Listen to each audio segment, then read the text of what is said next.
अब हम लोग शुरू करते हैं। ठीक है, पहली बात ये बताइए कि जब हम लोग टेस्ट लिख रहे हैं तो जो कॉमन मैंने एक एरर देखा, मतलब जो सारे लोगों का ऐसा है, एक दो लोगों को छोड़ के, कि हाशिया भी आप लोग नहीं छोड़ते।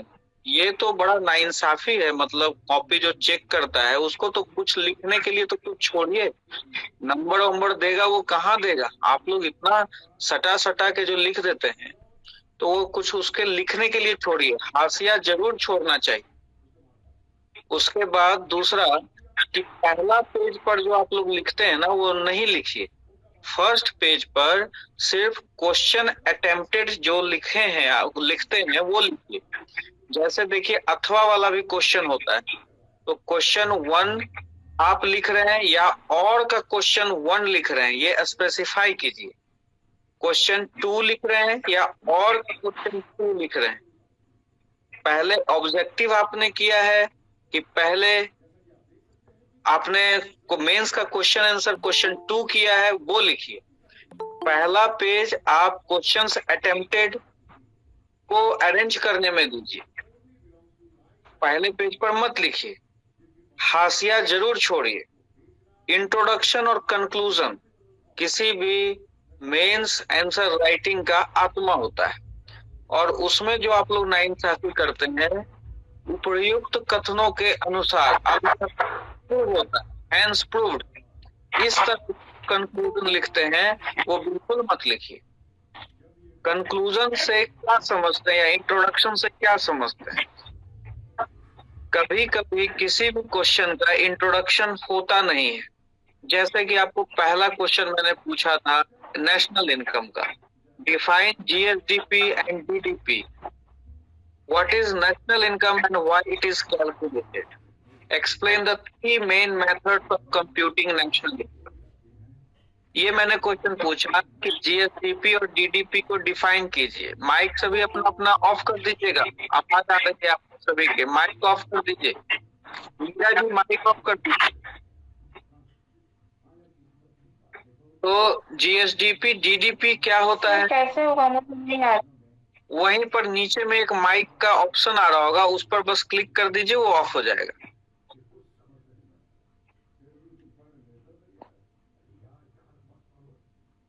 जीएसडीपी डीडीपी क्या होता है ये मैंने पूछा। अब इसमें इंट्रोडक्शन तो कुछ नहीं होगा, लेकिन इसका कंक्लूजन होगा। और किसी ने भी, शायद ही एक आध ने कंक्लूजन दिया, किसी ने भी इस क्वेश्चन का कंक्लूजन नहीं दिया है।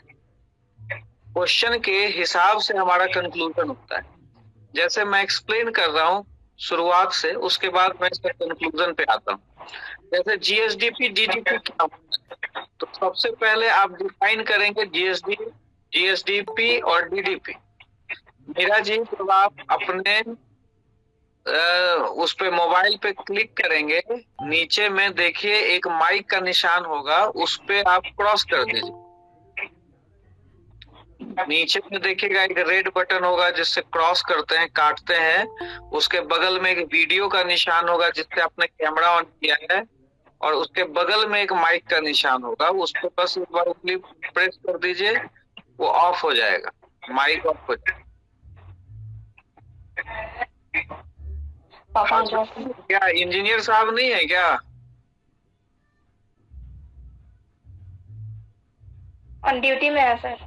अच्छा, देखिए खोजिए, माइक को खोजिए, नहीं तो उधर का ना शोरगुल इधर भी आते रहेगा, पूरा फिर वॉइस रिकॉर्डिंग जो है ना वो खराब हो जाएगा। कृष्णा, अगर आप सुन रहे हो तो मीरा जी का माइक ऑफ कर सकते हो ना आप? हाँ सर, करवा दे रहे हैं। हाँ, मीरा जी का माइक ऑफ कर दो। तो पहला क्वेश्चन शुरू करते हैं। मैं कह रहा था कि इंट्रोडक्शन और कंक्लूजन ये आत्मा होता है, यहाँ पर टीचर का सबसे ज्यादा नजर जाता है। और कुछ ऐसे बच्चे हैं जिनका इंट्रोडक्शन कंक्लूजन का मतलब कोई मतलब नहीं, उनको बस है क्या कि क्वेश्चन मिला, जितना हम रटे हैं उसको हम लिख दें। टीचर का सबसे पहले जो नजर जाता है वो इन्हीं सब चीजों पर जाता है, और नंबर देता है वो इसी के आधार पर। इसलिए आप इन सब चीजों पर ध्यान दीजिए। पहला है जीएसडीपी जीडीपी। तो भाई जब इसको डिफाइन कर रहे हैं, पहले जीएसडीपी लिखिए, उसके फुल फॉर्म को लिखिए, उसको अंडरलाइन कीजिए और उसके बाद उसको एक्सप्लेन कीजिए। आप लोग तो हाईलाइट भी नहीं कर रहे हैं किसी चीज को। If you are defining GSDP then you need to underline कि you are explaining GSDP. GSDP का फुल फॉर्म लिख के अंडरलाइन करके तब उसको एक्सप्लेन कीजिए। एक्सप्लेनेशन लगभग सभी लोगों का ठीक है। उसके बाद कुछ एब्रिविएशन, कुछ बॉक्सेस तो यूज कीजिए। जैसे जीएसडीपी में माइनस डेप्रिसिएशन करके आप यह दिखा सकते हैं कि देखो इस तरह से एनएसडीपी बनता है। इसका मतलब है कि जीएसडीपी में डेप्रिसिएशन यानी कि मूल्यह्रास शामिल नहीं होता है। कुछ बॉक्सेस तो बना ही सकते हैं। उसके बाद डीडीपी आया। अब डीडीपी में कुछ, जैसे हमें इंद्रदेव जी दिख रहे हैं सामने में, आप शायद गूगल से आप नोट्स बनाए हैं, ड्यूटी डिलीवरी प्रोडक्ट लिख दिए थे।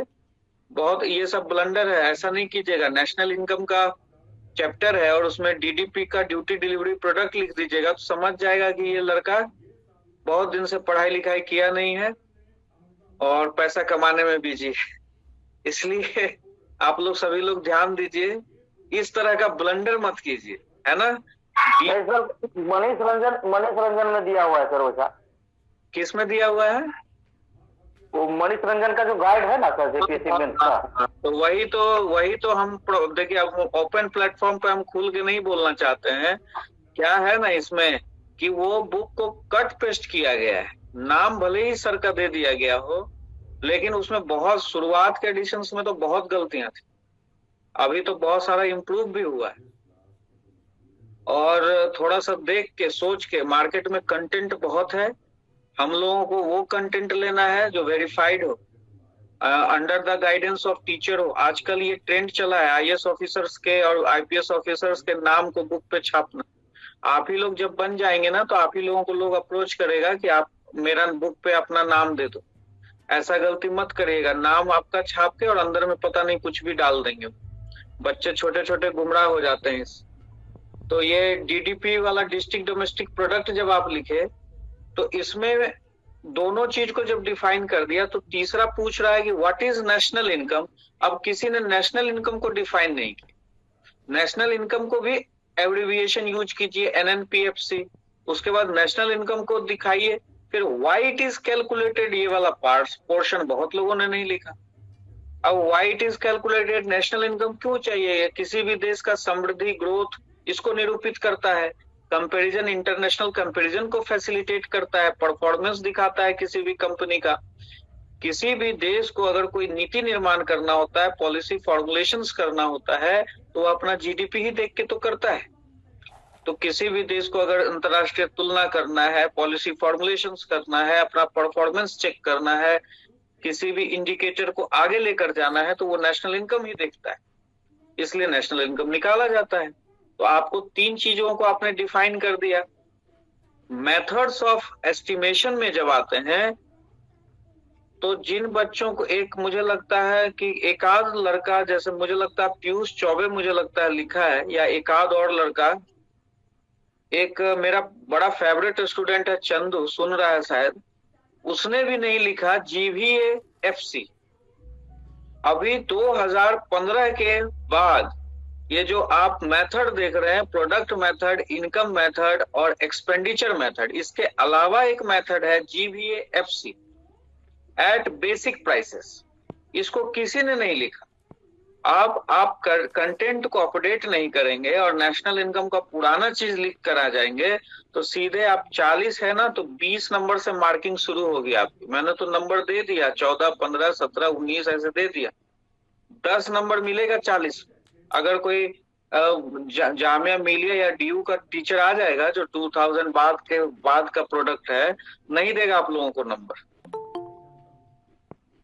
जो रिसेंट एडिशन है 2015 के बाद, नेशनल इनकम एस्टिमेशन में बहुत सारी चीजें चेंज हो गई हैं। Government of India GDP MP माप के दिखाता है आपको। ग्रोथ पर्पस के लिए हम लोग जीवीएएफसी निकालते हैं। ये सब सारी चीजें आप लोगों ने बताया ही नहीं। जीवीएएफसी जो होता है बेसिक प्राइसेस पर, उसमें हम लोग प्रोडक्ट प्रोडक्ट टैक्स और प्रोडक्ट सब्सिडीज को अकाउंट नहीं करते हैं। इस तरह की चीजें हैं जिसको आपको बताना चाहिए था। तो आप लोग जब इनकम मेथड, प्रोडक्शन मेथड और एक्सपेंडिचर मेथड तीनों लिखा, इनकम विधि, व्यय विधि और उत्पाद विधि, किसी ने टेबुलेशन वगैरह भी नहीं किया। मान लीजिए अगर वैल्यू एडेड मेथड लिख रहे हैं तो आपने उसको एक पैराग्राफ में लिख दिया, 2-4 लाइन में लिखिए तो कि gross value added primary sector, gross value added at secondary sector, gross value added tertiary sector, सबको जोड़ते हैं तो जीडीपी एमपी आता है। उसको दिखाइए, देखिए मॉडल आंसर में कैसे दिया हुआ है। फिर जीडीपी एमपी दिखाने के बाद फिर उसमें से घटाइए डेप्रिसिएशन, उसको जीडीपी एमपी से एनडीपी एमपी बनाइए। फिर डोमेस्टिक से नेशनल में जाने के लिए प्लस माइनस एनएफआईए करके दिखाइए, net factor income from abroad, तब जाके उसको एनएनपीएफसी नेशनल इनकम पे पहुंचाइए। ये टेबल का होना बहुत जरूरी है। 40 नंबर का क्वेश्चन है। आप एक एक पैराग्राफ में अगर प्रोडक्ट मेथड, इनकम मेथड और कंजम्पशन, ये एक्सपेंडिचर मेथड को लिख कर आएंगे तो नंबर नहीं मिलेगा। आपके मॉडल आंसर में मैंने हर में तीनों मेथड में एक एक टेबल बना दिया है, उसको आप गौर करके देखिएगा। जीवीएएफसी जो कि 2015 के बाद है, इसमें प्रोडक्शन टैक्स और प्रोडक्शन सब्सिडी, उत्पाद कर होता है, उत्पाद सब्सिडी होती है, एक होता है उत्पादन कर और उत्पादन सब्सिडी। इसमें प्रोडक्ट टैक्स और प्रोडक्ट सब्सिडीज को अकाउंट नहीं किया गया है। इसका मतलब हिंदी में बोल रहा हूं, उत्पाद कर और उत्पाद सब्सिडी को अकाउंट नहीं किया गया है। जो हम लोग इनकम मेथड में डाटा यूज करते थे उसको यूज किया गया है, और कहा गया कि प्रोडक्ट टैक्स और प्रोडक्ट सब्सिडी को हम लोग यूज नहीं करेंगे। तो किसको करेंगे भाई? प्रोडक्शन टैक्स और प्रोडक्शन सब्सिडीज को करेंगे। एक आध मेरा वीडियो अगर यूट्यूब पे होगा या जो लोग कोर्स लिए होंगे इसको एक्सप्लेन में समझना चाहते हैं तो उसको स्कैन करिएगा, नेशनल इनकम का कहीं वीडियो दिख जाएगा। उसके बाद ये इसको डिटेल से आप समझ सकते हैं, लेकिन जितना मैंने नोट्स में दिया है बस उसको भी अगर आप 2 बार समझ लेंगे, रट लेंगे तो आपका काम चल जाएगा। अब देखिए नेशनल इनकम का अगर आप जीवीएएफसी नहीं एक्सप्लेन करते हैं तो आपको दिल से मैं बता रहा हूं, मैं आपको 20 में मार्किंग करूंगा, 40 में मार्किंग नहीं करूंगा। उसमें यह बतलाना चाहिए कि नया मेथड जीवीएफसी आ गया है 2015 के बाद। इंटरनेशनल अकाउंट्स जो है इसी को मापता है, दुनिया भर में कंपैरिजन के लिए इसी को यूज किया जाता है। इंडिया भले ही जीडीपी एमपी माप रहा हो, लेकिन GVFC at basic prices now popular measure among nations, पूरे देश भर में यह हो गया है। अब पूरे देश भर में दुनिया के सारे देशों ने इसको अपनाया है, इसलिए ये अपडेटेशन बहुत जरूरी था। इस तरह से नेशनल इनकम का क्वेश्चन का अब कंक्लूजन देखिएगा। मॉडल आंसर में जो मैंने कंक्लूजन दिया है, आपसे पूछ रहा है जीएसडीपी, जीडीपी, नेशनल इनकम, तो भाई यहाँ पर तो एक कंक्लूजन में यह लिखने आ गया ना आपको कि जीएसडीपी स्टेट के लेवल का चीज है, डीडीपी जिले के लेवल का चीज है, नेशनल इनकम राष्ट्र के लेवल का चीज है। ये तो पहला लाइन लिख सकते हैं। हम लोग कंक्लूजन में क्या लिखते हैं? जो ऊपर लिखा है उसका कंप्रीहेंशन, उसको हम लोग कंप्रीहेंसिव बनाकर अपने थॉट प्रोसेस से उसको लिख देते हैं। क्वेश्चन पे डिपेंड करता है कि किसी में अगर कुछ सजेशन हम देना चाहते हैं तो सजेशन दे सकते हैं। तो ये तो थियोरेटिकल क्वेश्चन है, तो थियोरेटिकल क्वेश्चन में हमारे लिए कोई सजेशन इतने बड़े तो है नहीं कि कुछ सजेशन देंगे, अर्थशास्त्री तो है नहीं कि थियरी में सजेशन देंगे। तो यहाँ पर हम जीएसडीपी, जीडीपी, नेशनल इनकम तीनों का इंपॉर्टेंस बताएंगे कि देखिए एक जिले के लेवल पर, एक राज्य के लेवल पर, एक राष्ट्र के लेवल पर आय मापने का काम करता है। उसके बाद इसके बहुत सारे मेथड हैं, इनकम मेथड है, एक्सपेंडिचर मेथड है, प्रोडक्ट मेथड है, वैल्यू एडेड है। आप यह कह सकते हैं कि रिसेंटली इसमें जीवीएफसी आया है, और जीवीएफसी में हम लोग प्रोडक्ट टैक्स और प्रोडक्ट सब्सिडीज अकाउंट नहीं करते हैं। तो इसमें जो भी आपने ऊपर लिखा उसका ये समरी हुआ या नहीं हुआ, तो आपको इसको देना चाहिए था। अब आप लोग क्या लिखते हैं? मान लीजिए प्रोडक्ट इनकम एक्सपेंडिचर मेथड लिख दिया, उसके बाद खत्म। उसके बाद इनकम मैथड, मतलब इसका मतलब नेशनल इनकम में कोई कंक्लूजन हमारा नहीं बनेगा नेशनल इनकम के क्वेश्चन, ये ऐसा नहीं। क्वेश्चन के डिमांड के हिसाब से कंक्लूजन बनता है। अगर ये जीएसडीपी, जीडीपी और नेशनल इनकम को पूछा है तो कंक्लूजन में आप इन्हीं तीनों चीजों के बारे में बताइए कि इन तीनों का इंपॉर्टेंस क्या है, इन तीनों में अंतर क्या है। उसके बाद चूंकि यहाँ पर एक नया मेथड है, राष्ट्रीय आय की मापने की विधियों को बताते हुए आपने कहा कि यहाँ एक नया मेथड भी आया है। अगर आप इसमें बेस ईयर वगैरह देना चाहते हैं तो वह भी दे सकते हैं कि यहाँ पर एक बेस ईयर भी। उसके बाद जो इम्पोर्टेंट चीज है उसको आपने हाईलाइट कर दिया कि यहाँ पर हम प्रोडक्ट टैक्स और प्रोडक्ट सब्सिडीज को अकाउंट नहीं करते हैं। जिस टीचर का, जो पढ़ा लिखा टीचर है, बाहर से आया हुआ, उसका अगर इस कंक्लूजन पे नजर पड़ेगा आपको 32-34 नंबर देके जाएगा। और अगर आप लिखेंगे, बहुत सारे बच्चे जो लिखते हैं अतः उपयुक्त से हमने एक्सप्लेन कर दिया है, ऐसे करके लिखते हैं आप लोग, राष्ट्रीय आय को एक्सप्लेन कर दिया, या मानव विकास और आर्थिक में ऐसे नहीं हो सकता, इस तरह से करके एकदम हल्का कंक्लूजन लिखते हैं 1.5 लाइन में। ब्लंडर है, मुझे तो एकदम समझ में नहीं आता कि वो तो यूनिवर्सिटीज में होता है। अतः उपयुक्त कथनों से यह सिद्ध होता है कि हमने ये लिख दिया है। इस तरह का कंक्लूजन प्लीज मत दी, ठीक है सर? सोशल अकाउंटिंग मेथड इसी को बोलते हैं सर, जीबीए एफसी को ही? नहीं, इसको नहीं बोलते हैं। यह एक रिसेंट एडिशन है जो कि इंटरनेशनल कंपैरिजन को फैसिलिटेट करने के लिए किया गया है। कोई भी देश क्या करता था, अपने यहाँ टैक्स की मात्रा को बढ़ाकर अपना जीडीपी का आकार बढ़ा देता था। और अगर कोई देश, हर देश अपने लोगों को सब्सिडी देता है तो उसका भी नेशनल इनकम पर उल्टा असर पड़ता था। तो जब इंटरनेशनल अकाउंटिंग का पूरा टीम बैठा तो उसने कहा कि देखिए ये टैक्स और सब्सिडी जो है वो नेशनल इनकम को डिस्टोर्ट करता है। आप उत्पादन बढ़ाने के लिए सब्सिडी दीजिए, आप उत्पादन कर लगाइए, अगर कोई चीज उत्पादित हुआ है उस पर टैक्स लगाइए। लेकिन आप प्रोडक्ट पर अगर टैक्स लगा देते हैं, उत्पाद पर अगर टैक्स लगाते हैं, तो चूंकि वो मार्केट प्राइस पर बिक रहा है तो नेशनल इनकम में वो एड ऑन हो जाता है, वो बढ़ा हुआ दिखता है। तो टैक्स की वजह से आपका नेशनल इनकम बढ़ जाता है। तो इंटरनेशनल अकाउंट्स लोगों की टीम जब बैठी तो यह हुआ कि हम लोग प्रोडक्ट टैक्स और प्रोडक्ट सब्सिडीज को शामिल नहीं करेंगे, हम लोग प्रोडक्शन टैक्स और प्रोडक्शन सब्सिडीज को, उत्पादन कर और उत्पादन सब्सिडी को शामिल करेंगे। अब कौन सा डाटा लिया जाए, तो इनकम मेथड का डाटा ना मोर एंड लेस सभी देशों के पास अवेलेबल होता है।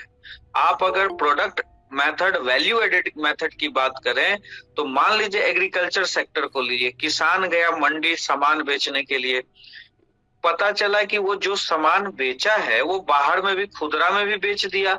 अभी खेत में उसका माल पड़ा हुआ था, वहां से कुछ बोरी महाजन उठा के ले गया जिससे उसने खाद बीज के लिए उधार लिया था। तो रियल में जो उत्पाद है वो तो मंडी पहुंचा ही नहीं, तो आपके पास वैल्यू एडेड का भी डाटा नहीं रहता है। एक्सपेंडिचर मेथड, आप खुद देखिए कि आप जो खर्चा करते हैं उसमें कितना छुपाते हैं, एक्सपेंडिचर का भी डाटा हमारे पास नहीं होता है। लेकिन मोर एंड लेस जिस व्यक्ति का जो सैलरी मिल रहा है वो उसके अकाउंट्स में जाता है, इसीलिए हमारे पास इनकम मेथड का डाटा अवेलेबल होता है। तो जीबीए एफसी में इनकम मेथड के डाटा को यूज किया गया, उसमें प्रोडक्ट टैक्स और प्रोडक्ट सब्सिडी को अकाउंट नहीं किया गया, प्रोडक्शन टैक्स और प्रोडक्शन सब्सिडी को अकाउंट करके इंटरनेशनल कंपैरिजन को फैसिलिटेट किया। सारे देशों को कहा गया कि आप GBA FC at basic prices निकालिए, लेकिन इंडिया जीडीपी एमपी भी निकालता है, और वह इसलिए निकालता है कि वो बढ़ा हुआ दिखता है आप लोगों को।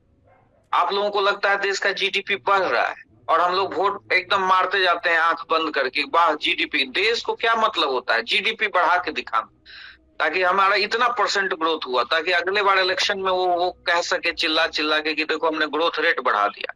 तो इंडिया मापता है जीडीपी एमपी आपको शो करने के लिए, बुद्धू बनाने के लिए।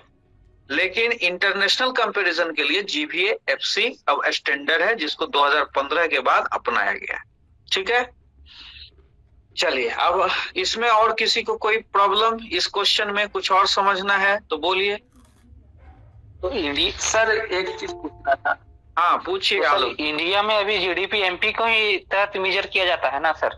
नहीं, इंडिया में जब इंटरनेशनल कंपैरिजन होगा, अगर हम पाकिस्तान से तुलना कर रहे हैं, यूएसए से तुलना कर रहे हैं, आपकी सरकार बड़ी स्मार्ट है, आपको बताती है जीडीपी एमपी की, आप खुश रहे। लेकिन जब इंटरनेशनल कंपैरिजन होगा, उसके लिए उसको एक डाटा चाहिए जीबीएफसी का, इसीलिए जीबीएफसी भी निकालती है, लेकिन पेपर में आपको शो करने के लिए जीडीपी एमपी बतलाती है। इंडिया ने ये कहा कि हम जीडीपी एमपी भी मापेंगे और जीबीएफसी भी मापेंगे। जीबीएफसी हम इंटरनेशनल कंपैरिजन के लिए यूज करेंगे और अपने पब्लिक को बुद्धू बनाने के लिए, जो इकोनॉमिक्स नहीं जानता है उसको हम कहेंगे कि देखो तेरा जीडीपी इतना बढ़ गया, अगली बार हम ही को वोट देना। बस इतनी सी बात, ठीक है जी सर। तो कहते हैं ना कि एक बेटर पढ़ा लिखा इंसान जो है वह वोट भी सोच समझ के देता है। इकोनॉमिक्स ही आप लोग पढ़ रहे हैं तो आप लोग तो समझदारी से निर्णय लेते हैं, तो बहुत सारी चीजें हम लोगों को नहीं बताई जाती। हाँ, और कोई बोलिए सर हम पूछ रहे थे। पूछिए, आप पूछिए। बोलिए। सर हम बोल रहे थे, क्वेश्चन पूछा गया था ना कि 3 मेथड देना है, तो इसलिए हम बढ़े नहीं। यदि आप लोग बस ये बोल देते कि मेथड सब बताइए तो कर लेते, वो तो कंक्लूजन में जोड़ा जा सकता था जो आप बता रहे हैं, इसके चक्कर में हम लोग रुक गए थे। सुनो, यहाँ कहाँ लिखा हुआ, क्वेश्चन में तो लिखा हुआ what is national income and why. अच्छा, 3 लिखा हुआ था नहीं? जी जी सर, इसलिए रुक गए, नहीं तो हमको 4 पता था, तो कैसे तो उससे बढ़ जाते हैं ना, तो इसलिए रुकना पड़ा। अच्छा, तो ये क्वेश्चन में फिर गलत हो गया था, इस पर ध्यान नहीं दिया गया था। चलिए कोई बात नहीं। ये कौन बता रहे हैं मुझे, क्या नाम है आपका? जी आलोक मुर्मू, ये मेरा दूसरा बार ज्वाइन की है। आलोक मुर्मू, आलोक मुर्मू जी जी जी जी। अरे बहुत बढ़िया। तुम्हारा कॉपी देके, पहला कॉपी तुम्हारा ही था जिसमें मैंने सबसे ज्यादा नंबर दिया। कितना रैंक पे हो आप? 3rd में है, 133 आया अभी तक का जितना भी देखे। नहीं, ठीक है, बढ़िया है। मतलब आपका कॉपी एक बढ़िया था, मतलब सही था, कंसेप्ट आपका क्लियर है, बहुत बढ़िया। और जी सर, ये पूछना था सर, ये जो बताएं कि प्रोडक्ट सब्सिडी और प्रोडक्शन सब्सिडी, इसमें अंतर हमको सर समझ नहीं आया। लाइक जो प्रोडक्ट सब्सिडी एक वस्तु पे कर लग रहा है और एक वस्तु के उत्पादन पे कर लग रहा है, दोनों में। प्रोडक्ट टैक्स, जैसे आप जाते हैं ना कोई भी चीज लेने तो आप जीएसटी पे करते हैं, वो प्रोडक्ट टैक्स है। और प्रोडक्शन उसके उत्पादन पर लिया गया कर। तो इसका एग्जाम्पल? हाँ, एग्जाम्पल जैसे जीएसटी तो समझ गया, प्रोडक्ट टैक्स। और उत्पादन पर कर मतलब कि कोई अगर वस्तु उत्पादित हो रही है, किसी का एक्साइज ड्यूटी समझते हैं, एक्साइज ड्यूटी, उस तरह का चीज। और उसमें क्या होता है कि उस सब्सिडी भी दी जाती किसी चीज के उत्पादन में। जैसे मान लीजिए एग्रीकल्चर में उत्पादन सब्सिडी दी जा रही, तो देश का ओवरऑल उससे जीडीपी बढ़ता है, उत्पादन सब्सिडी दिया जा रहा है। अगर उत्पाद सब्सिडी दिया जा रहा है, इसका मतलब वह ना आपके उत्पादन को बहुत ज्यादा इनकरेज नहीं कर रहा है। उत्पादन सब्सिडी देना अच्छा माना जाता है क्योंकि वह आपके उत्पादन को इनकरेज करेगा। इनपुट पर रहेगा वो और एक आउटपुट पर रहेगा। मान लीजिए कि फार्मर को अगर आपने इरिगेशन में या बीज में या सिंचाई में सब्सिडी दे दी, तो वो हो गया प्रोडक्ट सब्सिडी। और अगर उनके R&D में आपने सब्सिडी दे दिया, अगर उनके प्रोडक्टिविटी को बढ़ाने में सब्सिडी दे दिया, तो वो हो गया प्रोडक्शन सब्सिडी। कुछ रिसर्च कर दिया उनके लिए और उनसे उनका प्रोडक्टिविटी बढ़ गया, तो वो हो गया प्रोडक्शन सब्सिडी। ठीक है सर, समझ गए। ठीक है, ये हमारे नोट्स लिखा हुआ है और थोड़ा सा गूगल कर लीजिएगा, ठीक है। और ये सर मेरा एक क्वेश्चन, प्रोडक्ट सब्सिडी वाला क्वेश्चन कौन पूछा था? सर रोहित कुमार। चलिए बहुत अच्छा। रोहित, तो मुंह तो दिखाओ यार, तुम लोगों को बताए कि पहले वीडियो ऑन कर दो तब पूछो, तो मुझे दिखेगा ना, मैं बार बार आपका समय नहीं लूंगा, है ना। इतना स्मार्ट है तुम, वीडियो ऑन करके बात करो। चलो ओके, कितना नंबर आया रोहित? 109। अच्छा चलो ठीक। और हाँ, कौन मैं पूछ रही थी बताइए।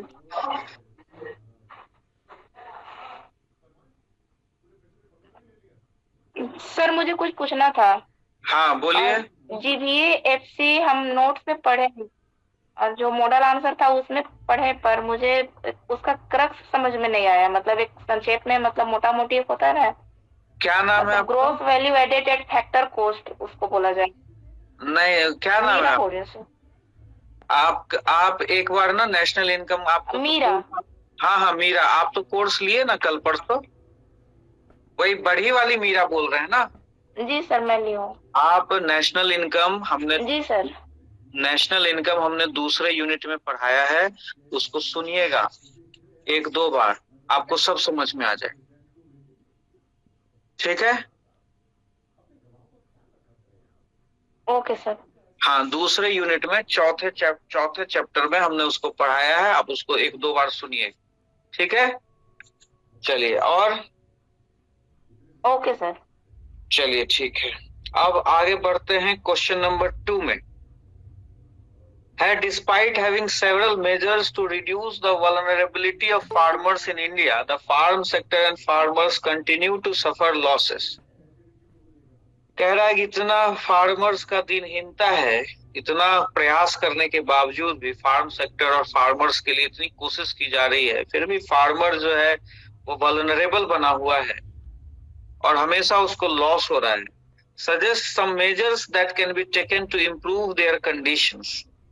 अब 40 नंबर का क्वेश्चन है, यूपीएससी का क्वेश्चन रहता तो मैं यही कहता कि देखो जो ये पहली लाइन लिखी हुई है, despite having several measures to reduce the vulnerability of farmers in India, the farm sector and farmers continue to suffer losses, इसका कोई मतलब नहीं है, it's just merely a statement. और आपका क्वेश्चन जो मेन क्वेश्चन है वह है, suggest some measures that can be taken to improve their conditions.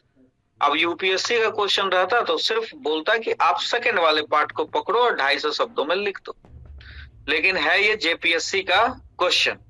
और अभी एक आपका सिलेक्टेड दोस्त है राहुल यादव, 3-4 दिन पहले मैं धनबाद से आ रहा था, 5-7 दिन पहले, तो म्युनिसिपल कमिश्नर वो बना हुआ है, वही उज्ज्वल आज जुड़ा है या नहीं जुड़ा है दिल्ली से, वही जो नोट्स अभी लौटा रहे थे, उज्ज्वल जुड़े हो आप? वो उज्ज्वल उसी का दोस्त है। राहुल यादव जो है वो मुझे ये कह रहा था कि सर अभी आप जिस किसी को भी बताइएगा तो कहिएगा कि सर कम से कम 8 से 10 पेज जरूर लिखने।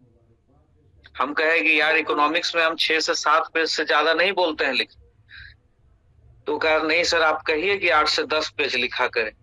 सो हम लोग आपस में बात कर रहे थे, देख रहे थे, तो ये देखे कि जो ज्यादा लिखा है उसका ज्यादा नंबर आया है। ये फैक्टर, इसका मतलब यह है, एक फैक्टर यह है कि अगर 40 नंबर का क्वेश्चन है तो आप कंटेंट लाएंगे कहां से? 3-3.5 पन्ना में जो इसको खत्म किए हैं, सिर्फ यह लिख के कि मैं क्या क्या फार्मर्स के लिए उपाय किए गए हैं, तो उनको तो नंबर कम हो जाएगा। इसमें तो शुरुआत बैकग्राउंड से किया जाना चाहिए, क्योंकि आपको कंटेंट बढ़ाना है। तो भाई, the farm sector and farmers continue to suffer losses, इसका क्या कारण है? इसके कुछ कारण को आपको बताना होगा। इस सरकार ने कुछ प्रयास किया, कुछ इनहेरेंट प्रॉब्लम है इंडियन एग्रीकल्चर, उसको फोकस कीजिए। जैसे डिसगाइज अनएम्प्लॉयमेंट, ओवरबर्डन एग्रीकल्चर, कहते हैं हमारे कृषि की विशेषता क्या है, कुछ कुछ किताबों में लिखा हुआ रहता, सबसिस्टेंस एग्रीकल्चर, जीविकोपार्जन वाली कृषि। भाई ये कौन सी विशेषता है जीविकोपार्जन वाली, जिसमें अधिशेष सरप्लस ही जनरेट नहीं होता है? ये विशेषता नहीं है, ये चैलेंजेस है, ये हमारे एग्रीकल्चर पे कलंक है, ब्लॉट है कि हम लोग अभी तक सरप्लस जनरेट नहीं कर पाते। इसका मतलब हमारा प्रोडक्टिविटी का इशू। अब प्रोडक्टिविटी का इशू अभी आपका रिसेंट में फार्म एक्ट पास हो रहा, नहीं होने दिया हम लोगों ने। इसी प्रोडक्टिविटी के इशू को वो टैकल करने वाला था कि छोटे छोटे जोत जो होंगे वो खत्म हो जाएगा, बड़े बड़े फार्मर्स एफपीओ बनाएंगे, फार्मर्स प्रोड्यूसर ऑर्गेनाइजेशन बनाएंगे, सभी लोग मिलकर खेती करेंगे, कॉन्ट्रैक्ट फार्मिंग हो सकती है, और उससे जो होगा वो प्रोडक्टिविटी बढ़ेगा। लॉन्ग टर्म में आपको ये प्रोडक्टिविटी एंश्योर करनी पड़ेगी, क्योंकि अभी तो आप फूड सफिशिएंट हैं, लेकिन आगे जाकर ये फूड सफिशिएंसी मेंटेन रह पाएगी ये कहना मुश्किल है, चैलेंजेस आ जाएंगे। तो एग्रीकल्चर में वल्नरेबिलिटी क्यों है? क्योंकि फार्मर्स का अधिशेष नहीं जमा हो रहा है, प्रोडक्शन सरप्लस नहीं जमा हो पा रहा है, प्रोडक्टिविटी का इशू है, छोटे जोत हैं, उसके पास सिंचाई नहीं है, वह अभी भी कुल इरिगेटेड, टोटल इरिगेटेड लैंड जो है वो 52-53% है। तो इतनी सिंचाई लेकर अभी भी भगवान इंद्र पर निर्भर रहकर, प्रोडक्टिविटी ना होकर, हम लोग अपने एग्रीकल्चर को कैसे आगे बढ़ा सकते हैं? तो कभी कभी मौसम का मार हो जाता है, टेक्निकल नो हाउ नहीं जानता है फार्मर्स, उसकी वजह से उसका नुकसान हो जाता है। यूथ का अट्रैक्शन नहीं है, नया युवा खेती नहीं करना चाह रहा है। आपके लिए गवर्नमेंट का स्कीम में आपने लिखा है Arya, attracting rural youths and attaining them in farming sector. लेकिन भाई यही सब चीज को बैकग्राउंड बना दो ना, कि देखिए ये सब चीज नहीं हो पाने के कारण हमारा फार्मर जो है लॉस में है, हमारा एग्रीकल्चर जो है वो लॉस में है। जब ये बता देंगे फिर कनेक्टिविटी लिंक बन जाएगा क्वेश्चन में कि हाल ही में सरकार ने ये काम किया है। अब उसके बाद एक चीज जो मैं बोलता हूं कि ऐसे क्वेश्चंस में एक्सप्लेनेशन कम और पॉइंट्स ज्यादा होने चाहिए। मैंने बहुत सारे के कॉपी में लिख दिया है, मॉडल आंसर में नहीं लिखा है, लेकिन बहुत सारे के कॉपी में मैंने लिख दिया है। स्पेशली 2014 के बाद मैंने कुछ एग्जाम्पल मॉडल आंसर में लास्ट में छोटा छोटा दे दिया है। कितना लिखूंगा उसमें थोड़ा थोड़ा हिंट दे दिया है, आप लोग समझिएगा उसको। मैंने वहां लिखा है कि सॉइल हेल्थ कार्ड, नीम कोटेड यूरिया या मेड़ पे पेड़, ऐसे स्कीम्स लिखते जाइए आप। जैसे सिंचाई का बात कर रहे हैं तो ड्रिप एंड स्प्रिंकल। 2014 के बाद दलवई समिति नीति आयोग के रिपोर्ट के बाद जितनी सारी योजनाएं कृषि के लिए बनी है उसको लिखिए, और इस तरह से you need to include as much points as much you can, जितना कर सकते हैं, बहुत से ज्यादा। क्योंकि अगर आपका कंपटीटर 2-4, आप 5 पॉइंट लिखे, आपका कंपटीटर 8 लिख दिया, आपका कंपटीटर 12 लिख दिया, तो आपसे एज ले लेगा। क्योंकि यहाँ तो नापने वाला भी सिस्टम चल रहा है। नहीं तो आपका सिलेक्टेड कैंडिडेट ये हमको हिंट नहीं देता कि आप अपने बच्चों को कहिए कि 8 से 10 पेज लिखा करें, जरूर कुछ बात है। तो कंटेंट बढ़ाने के लिए आपको ये काम करना पड़ेगा। रही बात कि इस क्वेश्चन का एग्जाम्पल, इसमें यह लिखा हुआ है कि बस इतना कि suggest some measures that can improve their conditions, मतलब कुछ आप सजेशन बतलाइए जो जिससे के लिए उनका स्थिति सही हो जाए। तो यहाँ पर गवर्नमेंट का प्रयास आप दे दिए, कुछ अपने तरफ से आपने डाल दिया कि ये किया जाना चाहिए। कंक्लूजन इसका क्या हो? जब सजेशन मांग रहा है तो सजेशन तो हम देने के लिए खुले हैं। अभी देखिए रिसेंट में फार्मर्स एक्ट पास हुआ, उसके लेकर हमें कोई अगर ओपिनियन है तो उसको हम शेयर कर सकते हैं। फार्मर्स के प्रोडक्टिविटी को बढ़ाने के लिए आपके पास कोई और उपाय है उसको आप शेयर कर सकते हैं।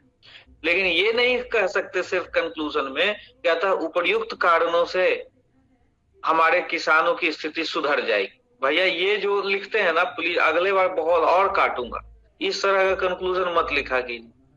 अतः उपर्युक्त कारणों से यह एक्सप्लेन होता है कि फार्मर्स की स्थिति इस तरह से ठीक हो जाएगी या ऐसा सरकार ने किया है, इस तरह का कंक्लूजन मत लिखिए। यहाँ कुछ सजेशन दीजिए।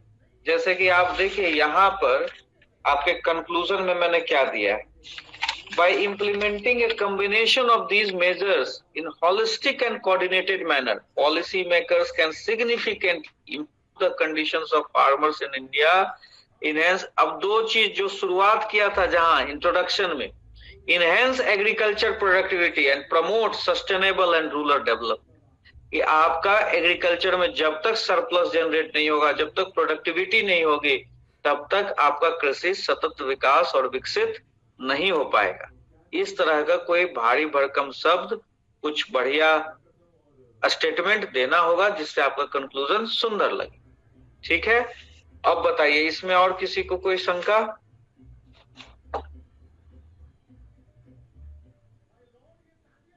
किसी को कोई प्रॉब्लम इसमें? जैसे हाँ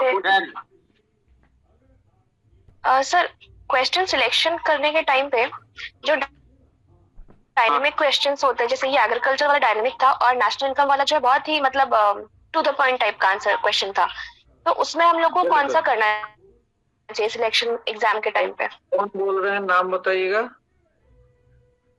सर प्रिया कुमारी। प्रिया कुमारी, मैं हमेशा से, मेरा पहले का भी वीडियो कभी देखिएगा ना, तो मैं हमेशा से कहता हूँ थ्योरेटिकल क्वेश्चन नेशनल इनकम में नंबर नहीं मिलता है। हम अपने बच्चों को कभी नहीं कहते कि थियोरेटिकल क्वेश्चन लिखो। इनफैक्ट कि जब 7 to 10th जेपीएससी का टारगेटेड बैच चल रहा था तो मैंने पढ़ाया सब कुछ और कहा कि थियोरेटिकल क्वेश्चन पे नंबर नहीं मिलेगा और मत करना। लेकिन national income 7 to 10th JPSC दे दिया और यहाँ पर कुछ वैसा आइडिया काम नहीं आ पाता है जो हम लोग यूपीएससी में या डीयू में हम लोग पढ़ते हैं और पढ़ाते हैं। यहाँ का समीकरण कुछ उल्टा है। अप्लाइड क्वेश्चन चूज करने से, अपना जो अंदर का है वो देने से हम लोग नंबर ज्यादा देते हैं, डीयू वाले लोग। अब यहाँ आपका कॉपी किसके हाथ में पड़ा है यह भी डिपेंड करता है। जैसे पिछले बार सब बाहर के लोग आए थे चेक कर, बढ़िया नंबर देके गए सब। थ्योरेटिकल क्वेश्चन में नंबर कम उठता है, नहीं करना चाहिए। अगर आपके पास कोई ऑप्शन नहीं हो तभी थ्योरेटिकल क्वेश्चंस को कीजिए, बाकी आप अप्लाइड क्वेश्चन को पकड़िए। नया जमाना का लड़का लोग, जो भी प्रोफेसर है वो लोग नंबर देगा अप्लाइड वाले, ठीक है? हाँ सर, क्योंकि अप्लाइड वाले में बहुत सारा डायमेंशंस ऐड हो जाता है, बट जो वो मतलब वैसा थियोरेटिकल वाला तो उसमें जो पूछा गया बस वही लिख पाते हैं, तो वो बढ़ता नहीं है फिर कंटेंट उसमें। बिल्कुल, उसमें कंटेंट बढ़ता नहीं है। एक बार हम लोग सोशियोलॉजी यूपीएससी में देते थे ऑप्शनल से, तो उसमें कुछ ना स्टैटिक पोर्शन थे, तो स्टैटिक पोर्शन में हम लोग नहीं लिखते थे उसको, हम लोग छोड़ देते थे। मतलब कि दूसरा लिखना है, डायनेमिक लिखना है। और स्टैटिक में लिखने से भी नंबर आता है अगर आप उसको सही सही लिखेंगे। तो एक मेरा जो दोस्त था वो हमेशा वैसा ही वाला क्वेश्चन को टारगेट करता था, उसका नंबर हमेशा ऑप्शनल में ज्यादा आ जाता था। हम लोग सोचते थे यार हम लोग अप्लाइड वाला लिख रहे हैं, नंबर नहीं आ रहा है, इसको कैसे आ जाता है। उसने उस पर खूब जबरदस्त मेहनत कर लिया था। अगर थियोरेटिकल लिखते हैं तो उसमें कोई भी कमी नहीं रहनी चाहिए, ये बात आपको ध्यान देनी। अगर कोई थियोरेटिकल अटेम्प्ट भी करता है तो उसमें कोई कमी नहीं रहनी चाहिए, तब आपको उसमें भी भर भर के नंबर मिलेगा। क्योंकि क्यों काटेगा वो आपका नंबर, जब आपने लिख दिया है तो क्यों काटेगा। तो आप सोच समझ लीजिए कि अगर आप अप्लाइड लिख रहे हैं, अगर आपका थियोरेटिकल पे पकड़ नहीं है तब तो आपके पास ऑप्शन ही नहीं है। थियोरेटिकल पे अगर आपने कमांड कर लिया, आप गलत नहीं करेंगे तो लिखिए, उसमें भी नंबर मिलेगा। लेकिन अप्लाइड वाले में आपके पास ओपन एंड है, आप अपनी विचारों को बढ़िया से रख सकते हैं, तो उसको प्लीज डिपेंड करता है पर्सन टू पर्सन, जो जिस तरह से तैयार करता है वो उसको चूज करता है, ठीक है? Yes sir, thank you. Sir actually मेरा इसमें हाँ बोलिए सर। इसमें जो क्वेश्चन पूछा था उसमें था मेजर्स टू सजेस्ट, क्या लिखा था? तो मेजर्स टू सजेस्ट इन क्वेश्चन में था ना, जो हमें मेजर्स सजेस्ट करना था। तो इसमें हम गवर्नमेंट स्कीम डाल सकते हैं क्या? नहीं, कुछ एग्जाम्पल मैंने कभी नहीं कहा एग्जाम गवर्नमेंट स्कीम डालना। मैंने देखिएगा आपको मॉडल आंसर में भी मैंने लिखा मार्केट रिफॉर्म और वाटर मैनेजमेंट, लैंड टेन्योर। तो अब इसमें क्या करना है कि रिसेंट में जो चीज हुआ, फॉर एग्जाम्पल तो दे ही सकते हैं कि ये अभी इसमें हुआ है या और भी इसमें किया जाना बाकी है, ऐसा तो दे ही सकते हैं ना। जैसे आप क्रॉप इंश्योरेंस का दे रहे हैं, तो अभी फसल बीमा योजना अगर हो गया है तो आप क्रॉप इंश्योरेंस दे रहे हैं, तो इसका मतलब आप गलत है ना। आप ये लिख सकते हैं कि इसमें और भी काम किया जाना बाकी है। अभी हाल में फसल बीमा योजना हुआ है, इसमें लोगों तक इसको रीच पहुंचाना है, इस तरह से देखिएगा। मॉडल आंसर में देखिएगा कि हमने जो हेडिंग दिया है, जैसे education and skill development, climate change adaptation, social safety net, कहीं भी हमने गवर्नमेंट का स्कीम्स का नाम नहीं दिया है, लेकिन कहीं कहीं एग्जाम्पल लिख के दे दिया है कि जैसे ये हुआ है, ये हुआ है, ठीक है? सर अदर क्वेश्चन था, ये जो आपने बोला कि प्री लॉ जो फॉर्म बिल्स आए थे ना, तो वो तभी गवर्नमेंट ने बैकआउट कर गया ना उसमें। तो उस केस में क्या हम उसको डाल सकते हैं क्वेश्चन में? बिल्कुल डाल सकते हैं, क्योंकि फार्मर्स प्रोड्यूसर ऑर्गेनाइजेशन का जो कंसेप्ट है, यह एक ऑलरेडी बहुत ज्यादा इस पर डिबेट हो गया। एफपीओ का जो कंसेप्ट है वो कोई एंगल से गलत नहीं है। आपके देश में अभी एफपीओ के आधार पर बहुत जगह खेती ऑलरेडी हो रही है। हाँ, उसमें वो लीगली नहीं हो रही, उसमें उनके साथ धोखा हो सकता है। आज 2-4 लोग मिलके अपने खेतों को एग्रीगेट कर रहे हैं और एक साथ मिलकर खेती कर रहे हैं, लेकिन अगर कोई एक बंदा उनको धोखा देगा तो फिर कानून उसके लिए नहीं है, कहेगा कानून। उसके लिए तो एक मॉडल कॉन्ट्रैक्ट फार्मिंग का एक मॉडल मतलब ऑलरेडी 2016 या 17 में तो आया था ना। हाँ, तो उसी को रिवैम्प करने के लिए, एक नया व्यवस्था बनाने के लिए आपके देखिए नीति आयोग, जब आप चीजों को समझेंगे ना, एक एक कड़ी को जोड़ेंगे। सबसे पहले सरकार ने नीति आयोग को ये काम सौंपा कि आप पूरे देश का एग्रीकल्चर क्लाइमेटिक जोन को पहचानो। नीति आयोग ने इस पर जांच किया, रिपोर्ट तैयार किया और सारे देश को कई एग्रीकल्चर क्लाइमेटिक जोन में बांटा। उसके बाद ये एक्ट लाने का कोशिश किया गया। इसका पर्पस यही था कि अगर झारखंड में चावल होता है तो चावल उगाया जाए बड़े पैमाने पर, जैसे आपका छत्तीसगढ़ चावल का कटोरा बना हुआ, तो उसी से नाम से जाना जाए। इसमें अब बहुत लोगों का शंका है कि भाई अगर वहां का चावल खराब हो जाएगा, फसल खराब हो जाएगा तो वल्नरेबिलिटी हो जाएगी। प्रोडक्टिविटी जब बढ़ जाएगी तो सप्लाई चेन मैनेजमेंट जो होगा वो डेफिसिट या स्कैर्सिटी होने नहीं देगा। कंसेप्ट यही था कि हमें प्रोडक्टिविटी बढ़ानी है।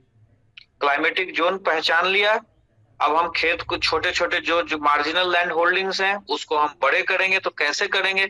जब तक कोई बढ़िया कानून नहीं रहेगा, कॉन्ट्रैक्ट फार्मिंग मॉडल एक्ट नहीं रहेगा, जब तक एफपीओ को हम एम्पावर नहीं करेंगे, तब तक कैसे लोग साथ आएगा। इसमें देखिएगा कॉन्ट्रैक्ट को क्या किया ना, कई स्तरों पर तोड़ दिया। बहुत सारा ऐसा किसान है जो अपना खेत कॉन्ट्रैक्ट पर देना नहीं चाहता है। आप हमसे मांगिए कि आप अपना खेत कॉन्ट्रैक्ट पर देंगे, हम नहीं देंगे अपना खेत, हमें डर लगेगा कि कहीं ये छीन लेगा तो। लेकिन वहां इस मॉडल एक्ट में क्या है कि अगर आप सिंचाई का कॉन्ट्रैक्ट देना चाहते हैं वो भी दे दीजिए। अगर आप कहीं बाहर जा रहे हैं, दिल्ली जा रहे हैं, आप अपने खेत में पानी नहीं दे पाइएगा, सिंचाई के लिए किसी को कॉन्ट्रैक्ट दे दीजिए कि सिर्फ पानी पटाने तक तुम्हारा ड्यूटी है और उसके बदले उसको कुछ पे कर दीजिए, एग्रीमेंट हो जाएगा। किसी को बेचने मार्केटिंग का आप कॉन्ट्रैक्ट दे दीजिए। तो ये तो बढ़िया है ना किसान के लिए। जिस चीज में वो असक्षम होगा उसका कॉन्ट्रैक्ट दे देगा, उसका खेत पर अपना कमांड रहेगा। तो इसको एक्ट को जब देखिएगा तो बहुत अच्छा था, लेकिन इसमें थोड़ा सा पॉलिटिक्स हो गया। और ये आगे कोई भी सरकार रहे, मोदी रहे, राहुल रहे, कोई भी रहे, ये मॉडल एक्ट आना है, लिखित में ले लीजिए, इसको कोई मना नहीं कर सकता। देश में प्रोडक्टिविटी को बढ़ाना होगा, नहीं बढ़ाइएगा 1965-66 के जैसा क्राइसिस आ जाएगा। बाहर से आपको अनाज भी मंगाने की जरूरत पड़ सकती है। जनसंख्या बढ़ रही है, यहाँ पर प्रोडक्टिविटी बहुत बड़ा मेजर इश्यू है एग्रीकल्चर में, इसको सॉल्व करना होगा। और इसके लिए यही प्रयास किया गया कि क्लाइमेटिक जोन पहचाना गया, मॉडल एक्ट बनाने की तैयारी की गई, लेकिन कुछ पॉलिटिक्स हुआ जिसकी वजह से बैक हो गया। लेकिन अभी देखिए 2024 में कुछ बदलाव आएगा तो होगा, राहुल भी जीत के आएगा तो यही कानून लाएगा, लाना पड़ेगा। मोदी भी देख लीजिए, एक बार जीएसटी का विरोध करता था भाजपा लोग, जब जीत के आया तो लाया ना जीएसटी। रिफॉर्म को कोई मना नहीं कर सकता, सुधार को कोई मना नहीं कर सकता। पॉलिटिकल पार्टी एक दूसरे को अपोज करते हैं, लेकिन लाजमी है कि आपको देर सवेर सुधार लाना ही पड़ेगा। इसका कंक्लूजन में एक चीज और यहाँ पर जोड़ा जा सकता है इसके कंक्लूजन में, कि agriculture needs regular reform, regular sorts of reform. एक दिन का काम से नहीं होगा, ये कंक्लूजन में एक लाइन जोड़ लीजिए, agriculture needs regular sorts of reform, it's not a one day work.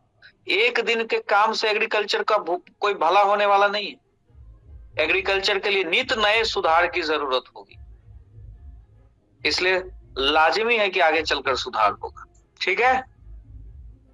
हाँ ठीक है, बट मेरे को सिर्फ एक ही डाउट था कि हम मतलब इसके प्रोविजंस लिख देंगे, लेकिन क्योंकि कानून अभी मतलब बैकआउट हो गया तो वो प्रोविजंस नहीं लिखने हैं, वो तो खत्म हो गया प्रोविजंस, वो नहीं लिखने हैं, उसकी भावना को लिखना है कि आगे आने वाले समय में हमें प्रोडक्टिविटी के इश्यू को सॉल्व करना होगा। We need to tackle the issue of productivity. So आप ऐसा कह सकते हैं कि आगे कोई जिस तरह से एक नीति आयोग का प्रयास था कि NITI Aayog identified climatic zone and want to increase productivity and government has form model act, इसके लिए सरकार ने कानून बनाया लेकिन वो पास नहीं हो पाया। We can hope in future कि some new sorts of agriculture reform will take place to raise productivity. कुछ इस तरह के नए नीति सुधार होंगे कृषि क्षेत्र में जो उत्पादकता को बढ़ाएंगे, ऐसा आप लिख सकते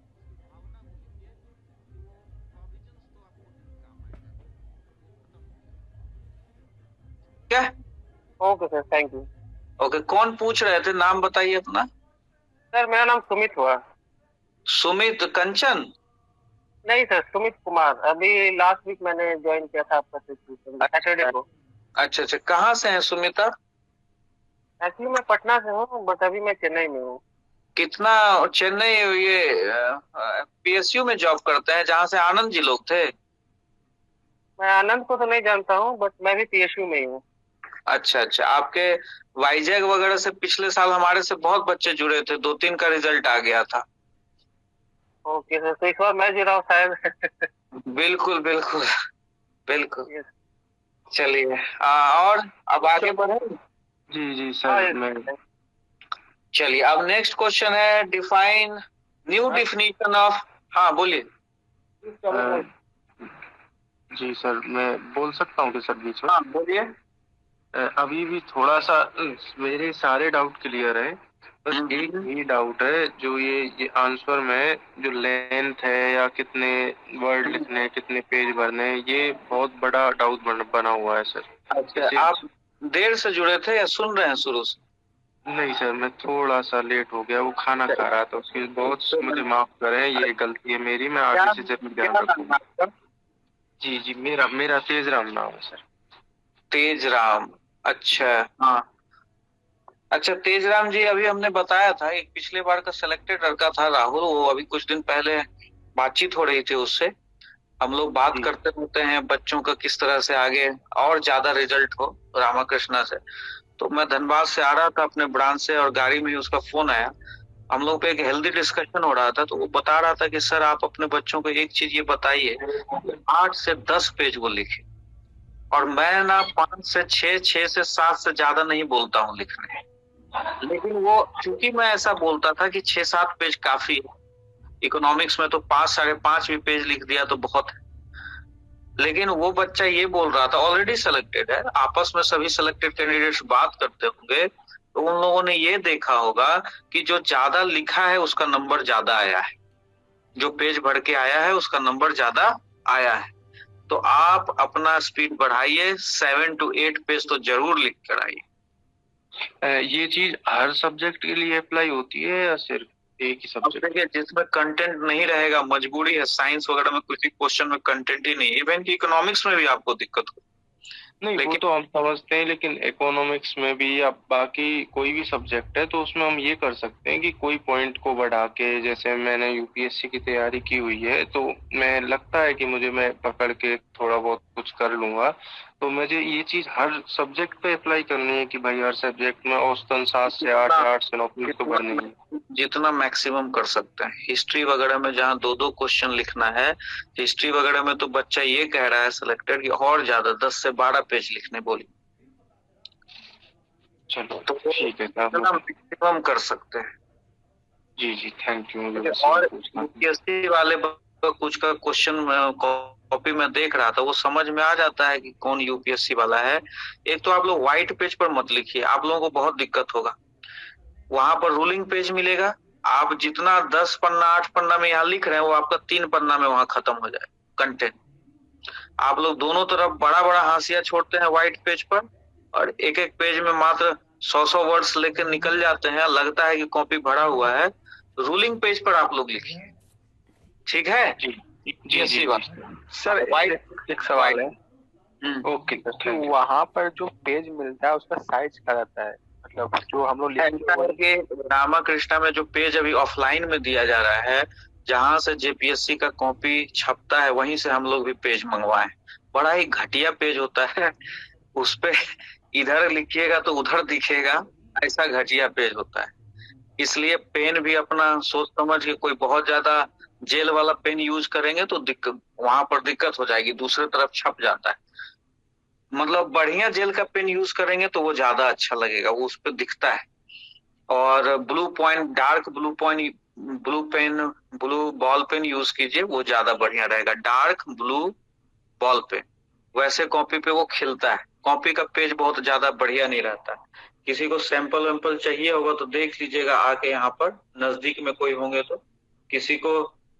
और एक मैं नंबर दे सकता हूँ जहां से आप वो लोग कॉपी मंगवा सकते हैं। एक बंडल मुझे लगता है 800 का वो देता है, तो पर्सनली मैसेज करिएगा, नहीं तो कृष्णा जी कल ग्रुप में उसका नंबर दे देंगे। जिनको वो बंडल मंगवाना होगा, रांची का बंदा है जहां से वो कॉपी छपती है जेपीएससी के लिए, कोई इंडस्ट्रीज है, अभी मुझे एग्जैक्ट नाम याद नहीं आ रहा है, और वहां से आप 800 रुपए देंगे। वो पता नहीं, शायद हम लोग तो जाकर लाए थे, कुरियर करता है कि नहीं या किसी से मंगवाना पड़ेगा, ऐसा होता।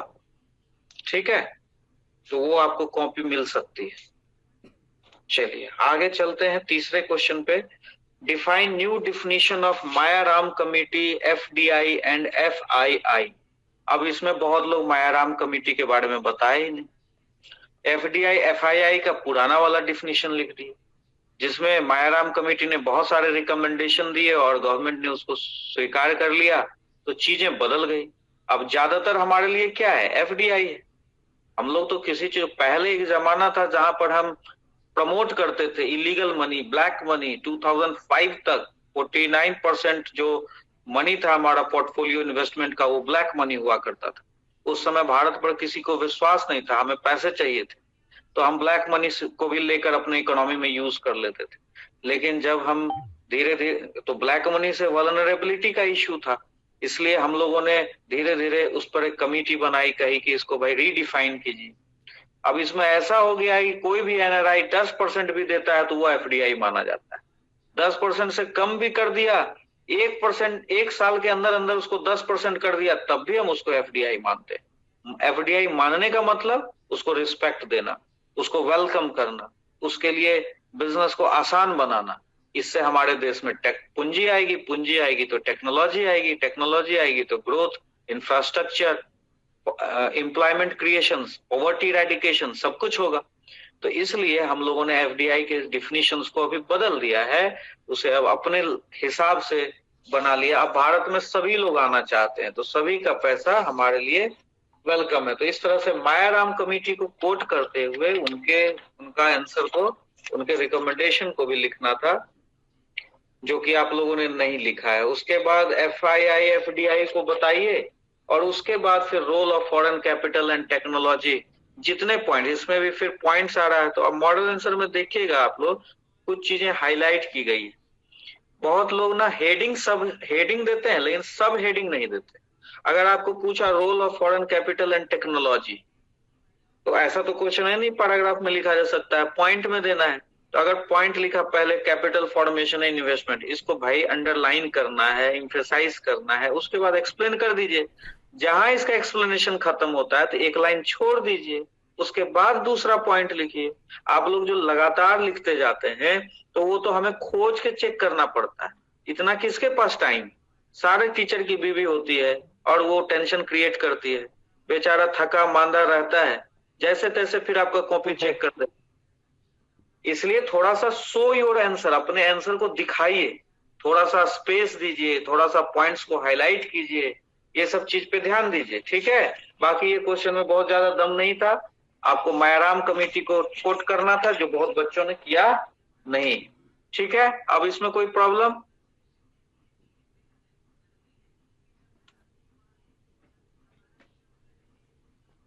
बोलिए। चलिए आगे बढ़ते हैं नेक्स्ट क्वेश्चन में। What is meant by fair globalisation? बहुत लोग गलती किए हैं, ये इतना आसान क्वेश्चन है और इसमें इतना एवरेज अगर आंसर लिखेंगे तो बिल्कुल भी नंबर नहीं। 8 नंबर, 14 नंबर, 12 नंबर भी मैंने दिया है, आप लोग थोड़ा सा सोचिए। इतना आसान क्वेश्चन, ग्लोबलाइजेशन जैसा क्वेश्चन में आप लोग 8, 4, 12 नंबर लाइएगा। अरे भाई फेयर ग्लोबलाइजेशन पूछा तो ग्लोबलाइजेशन को क्यों डिफाइन कर रहे हैं शुरुआत में? पहले बताइए ना फेयर ग्लोबलाइजेशन क्या होता है।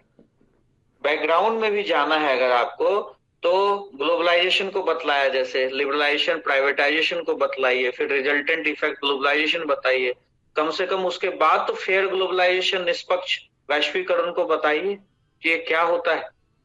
उसको किसी ने आधा पार्ट क्वेश्चन का फेयर ग्लोबलाइजेशन है, और फिर एडवांटेजेस ऑफ ग्लोबलाइजेशन लिख दिया, डिसएडवांटेजेस लिख दिया, 4-4 पॉइंट, और कंक्लूड कर दिया अतः ग्लोबलाइजेशन से ये लाभ है ये हानि। वाह जी वाह। तो फेयर ग्लोबलाइजेशन पूछा तो किस लिए था? इसीलिए पूछा था ना कि आज की डेट में चैलेंज बना हुआ है। एडवांटेजेस एंड डिसएडवांटेजेस पूछा, लाभ भी और हानि भी, फिर क्वेश्चन में पूछ रहा फेयर ग्लोबलाइजेशन, इसका मतलब कि कुछ गलत हुआ है तभी तो पूछ रहा है। तो आपको कंक्लूजन में देना है ना कि गवर्नमेंट का आज की डेट में जो भी गवर्नमेंट है उसका प्रयास क्या होना चाहिए, रीजनल बैलेंस ग्रोथ होना चाहिए, इक्वल अपॉर्चुनिटी टू ऑल मिलना चाहिए, सभी को ग्रोथ का हिस्सा, शेयर ऑफ ग्रोथ मिलना चाहिए, तब जाकर हमारा वैश्वीकरण जो है वो सक्सेसफुल माना जाएगा। आज ग्लोबलाइजेशन तो हो रहा है लेकिन few people accentuated larger part of share. तो इस तरह से आप कह के फिर फेयर ग्लोबलाइजेशन का एसेंस को, भावना को आप कंक्लूजन में डाल सकते हैं। इसलिए सारे सरकारों को प्रयास करना चाहिए फेयर ग्लोबलाइजेशन के लिए, इक्वल अपॉर्चुनिटी टू ऑल। हाँ हाँ सर, इसमें सर फ्रेंड शोरिंग तो कोट कर सकते हैं ना, कंपटीशन फॉर क्रिटिकल मिनरल्स जो होता है ग्लोबलाइजेशन में, जो रिसेंट ट्रेंड देखा गया है। क्या नहीं समझ में आया? फ्रेंड शोरिंग मतलब अपने फ्रेंडली कंट्री के पास आपका प्रोडक्शन बेस होना चाहिए जिसके कारण। हाँ हाँ बिल्कुल, इसको बॉडी में लिख सकते हैं आप। फेयर ग्लोबलाइजेशन जब लिख रहे थे उसी समय लिख देना है। अच्छा, तो दीज आर द चैलेंजेस। हाँ, में क्या क्या चैलेंजेस? कंक्लूजन में इसको फेयर ग्लोबलाइजेशन के एसेंस को लिख दीजिए कि भाई आज की डेट में, और बहुत लोग नेशंस पे टिक गए हैं, आप राष्ट्र की भलाई, लोग की भलाई, समाज की भलाई सभी तो है। इक्वल अपॉर्चुनिटी टू इंडिविजुअल, सभी को बराबर मिलना चाहिए, रीजनल बैलेंस होना चाहिए, क्षेत्र का विकास होना चाहिए, राज्य का विकास होना चाहिए, देश का विकास होना चाहिए। ऐसा नहीं कि ग्लोबलाइजेशन में एक देश भी पिछड़ जाता है दूसरे देश से, एक राज्य भी दूसरे राज्य से पिछड़ जाता है, एक छोटा क्षेत्र भी दूसरे क्षेत्र से पिछड़ जाता है, और व्यक्ति भी पिछड़ जाता है। हम लोग नेशन सेंट्रिक हो गए या कोई पीपल सेंट्रिक हो गया, इसको भी बताइए। Fair globalisation means equal opportunity to all, not only nations, regions, states as well as people, सभी को मिलना चाहिए। ऐसा नहीं कि कुछ लोगों ने, कुछ देश ने, कुछ राज्य ने सारा का सारा मजा ले लिया। तो इसको फेयर ग्लोबलाइजेशन को फिर एसेंस को डालते हुए कंक्लूजन लिखिए कि सारे देश का प्रयास होना चाहिए कि लोगों का, समाज का, देश का, राज्य का, सभी का कल्याण। ठीक है, तो चूंकि ये क्वेश्चन है, ये चैलेंज है, ग्लोबलाइजेशन के लिए चुनौती है कि फेयर ग्लोबलाइजेशन नहीं हो रहा है, आपसे यह प्लेन क्वेश्चन नहीं पूछा है कि एडवांटेजेस एंड डिसएडवांटेजेस बता के लिख दीजिए था उपयुक्त तो जो है वर्णन, वो लाभ और हानि है ग्लोबलाइजेशन का। इस तरह से कंक्लूजन नहीं देना है, कंक्लूजन इसका बढ़िया होगा तब नंबर मिलेगा। ठीक है सर, एक कंक्लूजन सर हम बोले? हाँ बोलिए सर। सर इसमें ये लिख सकते हैं ना, that fair globalisation should cater to one earth, one family, one future, जो टैगलाइन है। बिल्कुल बिल्कुल लिख सकते हैं, एकदम बढ़िया। ठीक है, क्या नाम है आपका? सर हर्ष कुमार। अच्छा, आप हर्ष जी कहाँ से हैं? सर हम देवघर, झारखंड। अच्छा अच्छा, चलिए बहुत बढ़िया। ठीक है, अब नेक्स्ट क्वेश्चन चले। चलिए नेक्स्ट क्वेश्चन है, why did human development fail to keep pace with economic development in India? Human development, मानव का विकास नहीं हो पाया। आर्थिक विकास तो हुआ, मानव का विकास नहीं हो पाया। इसका क्या कारण है? What are the measures need to be taken to fast track human development? और क्या सारे उपाय किए जाने चाहिए जिससे मानव का विकास हो? एक पीयूष चौबे का कॉपी पढ़िएगा, बहुत अच्छा लिखा है, और मेरा बाद में स्टूडेंट बना, पहले तो कहीं और पढ़ रहा था। सारे मेरे नोट से अच्छे अच्छे चीज को लिखा है। आप देखिएगा कि उसने लिखा है कि अनबैलेंस ग्रोथ का चर्चा किया है, असंतुलित विकास, इसका चर्चा किया है। इकोनॉमिक डेवलपमेंट तो हुआ लेकिन असंतुलित हुआ, ये बहुत बड़ा रीजन। एग्रीकल्चर हमारा ग्रो नहीं किया, हमारा इंडस्ट्री ग्रो किया थोड़ा मोड़ा और सर्विसेज ग्रो किया। तो जो सर्विस क्लास के लोग थे ना, उनको फायदा हुआ, इंडस्ट्री क्लास वाले को फायदा हुआ। एग्रीकल्चर में majority of people are still living in agriculture. तो जहां पर ज्यादातर लोग लगे हुए हैं वहां तो इकोनॉमिक ग्रोथ हुआ ही नहीं। आपको पता है अगर 1% एग्रीकल्चर में ग्रोथ होता है तो वो 2 से 3% पॉवर्टी को इरेडिकेट करने का क्षमता रखता है। 1% growth in agriculture helps 2 to 3% eradication in poverty. और because of this unbalance growth हम लोग एग्रीकल्चर पर ध्यान दिए ही। हम लोगों का जो भी हुआ इंडस्ट्री और सर्विस की वजह से हुआ। और चूंकि ज्यादा लोग एग्रीकल्चर में लगे हुए थे तो मानव विकास हुआ। इधर टीना डाबी का हुआ, फिर रीना डाबी का हुआ। जो लोग अफ्लुएंट थे वो लोग विकसित हुए। और जो ट्राइबल झारखंड में SC/ST है बेचारा अभी भी तारी महुआ में बिजी है। ये तो सामने है आपका। एलीट क्लास लोग बेनिफिट हुआ। जो लोग डेवलपमेंट का इकोनॉमिक ग्रोथ से जुड़ा रहा उसको फायदा हो गया। मानव का विकास वहां पहुंचा ही नहीं, हिंटरलैंड में पहुंचा ही नहीं। Majority of tribal belt, majority of backward areas, majority of rural areas सभी पीछे रह गए। मानव का विकास अनबैलेंस ग्रोथ की वजह से हैम्पर हुआ। ये बहुत बड़ा रीजन है। उसके बाद लैक ऑफ सेविंग बहुत इंपॉर्टेंट रीजन है। Lack of capital. देश अगर कुछ कर रहा है, आप देखिएगा फर्स्ट 5 ईयर प्लान में हम लोग एग्रीकल्चर पर ध्यान दिए, सेकंड 5 ईयर प्लान में इंडस्ट्री पर ध्यान दिए, थर्ड 5 ईयर प्लान में आत्मनिर्भर बनने चले थे, चौथे 5 ईयर प्लान में टेक ऑफ स्टेज पर जा रहे थे, पांचवें में हम लोग गरीबी हटाने पर निकल गए, छठे में भी गरीबी हटाए, एम्प्लॉयमेंट क्रिएट किए, सातवें में फिजिकल डेफिसिट हो गया, आठवें में जाकर हमें ध्यान आता है कि हम मानव का विकास करेंगे, ह्यूमन डेवलपमेंट। इसका मतलब क्या रीजन था कि पहले से लेकर सातवें प्लान में ह्यूमन डेवलपमेंट की बात नहीं किया। फिजिकल डेफिसिट के बाद, राजकोषीय घाटा के बाद होश आया कि मानव का विकास करना चाहिए। आपका पॉपुलेशन दिन प्रतिदिन दिन दुगुना बढ़ा जा रहा है। कब तक इसको फूड सिक्योरिटी एक्ट से खिलाइएगा? इसकी तो वल्नरेबिलिटी बढ़ते जाएगी। अगर यह विकसित होगा, अगर यह अपनी रोटी खुद कमाएगा तो ही और she can earn their bread. Dependent population नहीं होगा तो अल्टीमेटली वी नीड। आपका पॉपुलेशन का देख लीजिए, वर्कफोर्स का देख लीजिए, लेबर फोर्स का रेशियो देख लीजिए। 12 मिलियन 15 मिलियन वर्कफोर्स हो रहा है और 4 मिलियन को आप स्किल दे रहे हैं। अगर इस तरह से हाल रहा तो डिपेंडेंट पॉपुलेशन बढ़ जाएगा। तो यह एक बहुत बड़ा रीजन है कि हम लोग बहुत देर से जागे क्योंकि हमारे पास पैसे नहीं थे। और उसका बहुत ही कम हिस्सा, GDP का एक बहुत ही कम हिस्सा शिक्षा और स्वास्थ्य पे खर्च किया गया। प्रायोरिटीज हमारी कुछ और रही। अब यह नहीं कह रहा हूं कि वो चीजें गलत रही, क्योंकि एग्रीकल्चर का विकास करने का जब हमने निर्णय लिया था फर्स्ट 5 ईयर प्लान में, तो हमने ये सोचा था कि एग्रीकल्चर डेवलप होगा तो इंडस्ट्री करेंगे, सर्विस करेंगे, सब धीरे धीरे हो जाएगा। लेकिन चूंकि हमारे पास सेकंड 5 ईयर प्लान में एग्रीकल्चर में लगाने के लिए पैसा नहीं था, जो बाहर के फॉरेन नेशंस हेल्प कर रहे थे उन्होंने कहा कि भाई आप इंडस्ट्री में लगाएंगे तभी हम पैसा देंगे, तो हम लोग वहां भी पीछे पड़ गए। Lack of capital formation, lack of saving, इसकी वजह से हम लोग ह्यूमन डेवलपमेंट के बारे में बहुत ज्यादा चीज नहीं सोच पाए। आज आपको बड़े स्कूल, बड़े कॉलेज, बड़े यूनिवर्सिटीज बनाने हैं। आप फॉरेन यूनिवर्सिटीज को आज की डेट में इनवाइट कर रहे हैं। आज आपके देश में प्राइवेट स्कूलों का पूरा जाल बिछा हुआ है। पहले क्यों नहीं था? क्योंकि प्राइवेट के पास पैसा नहीं था। पहले 2 ही तो 4 तो टाटा बिरला अंबानी हुआ करते थे। आज की डेट में एक छोटे से रीजन में बहुत सारे लोग हैं जो आज की डेट में स्कूल कॉलेज चला रहे हैं, खोल दिए हैं, कहीं फलाना यूनिवर्सिटी, कहीं फलाना यूनिवर्सिटी। तो उस समय प्राइवेट के पास भी पैसा नहीं था। देश के पास ह्यूमन डेवलपमेंट करने की जिम्मेदारी थी, जिसमें देश ने बहुत बाद में जाके निर्णय लिया। तो यह भी एक कारण है, lack of saving, lack of capital formation, इतना।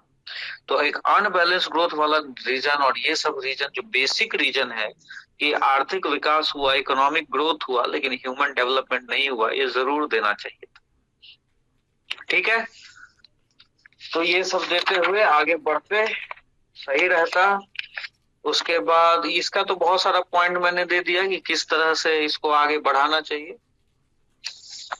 ये सब आप देख लीजिएगा। हाँ, इसका कंक्लूजन में देखिए मैंने क्या दिया है इसमें भी कि सरकार की रिस्पॉन्सिबिलिटी है ह्यूमन डेवलपमेंट। अगर नहीं हो पाया तो कहीं ना कहीं हम आप समाज भी जिम्मेदार है, उसको भी कोट करना है। तो देखिए लिखा है कि prioritising investment in human development, मानव विकास में हमें इन्वेस्टमेंट करना चाहिए। हम लोग कितने लोग अपनी बहू बेटियों को पढ़ाने में interested? Half of our work force जो है वो वुमेन है और वो घर की चार दीवारी में, उसको पढ़ाते ही नहीं। तो यह भी आप कोट कर सकते। लिखने के लिए तो इसको 10 पन्ना में, 10 से 20 पन्ना में लिख दिया जाए, इतना ज्यादा कंटेंट। एक पन्ना तो यही वुमेन के बारे में लिख दिया जाए कि क्यों नहीं हो पाया ह्यूमन डेवलपमेंट। हम लोग तो महिला को पढ़ाते ही नहीं। आधी महिलाएं, आधा वर्क फोर्स, आधी महिलाएं, half of our work force is women and they are behind,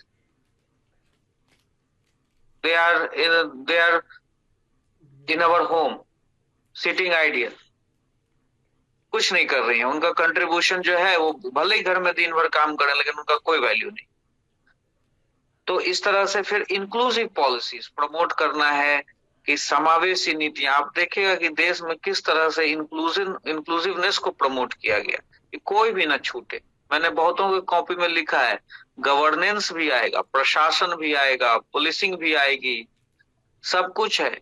Vikas, human development का विकास का विकसित होने की बात कर रहे हैं, इसमें सोशल जस्टिस भी आएगा, सामाजिक न्याय भी आएगा। आपके पास पैसा है लेकिन आपको कास्ट के नाम पर कोई गाली देते, सोशल जस्टिस डिनाई करे, तो भाई वो विकास फिर कोई काम का नहीं।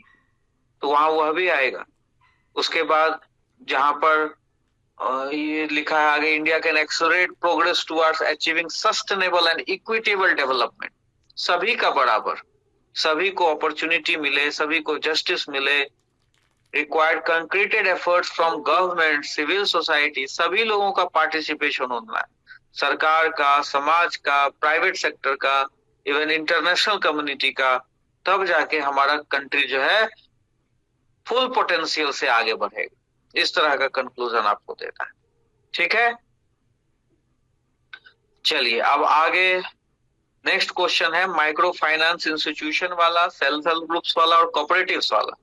क्वेश्चन बहुत आसान है, कट टू कट है, लेकिन बहुत लोग इसको नहीं जस्टिस किए हैं। जब देख रहे हैं कि इस क्वेश्चन में कीवर्ड्स है माइक्रो फाइनेंस इंस्टीट्यूशन, सूक्ष्म वित्त संस्था, सेल्फ हेल्प ग्रुप्स, कोऑपरेटिव्स, तो पहले तो इन तीनों को डिफाइन कीजिए बढ़िया से, एग्जाम्पल दीजिए, केस स्टडीज दीजिए, और उसके बाद फिर फिनेंशियल इंक्लूजन और इकोनॉमिक ग्रोथ के लिए कैसे जिम्मेदार हुआ है उसको बतलाना है।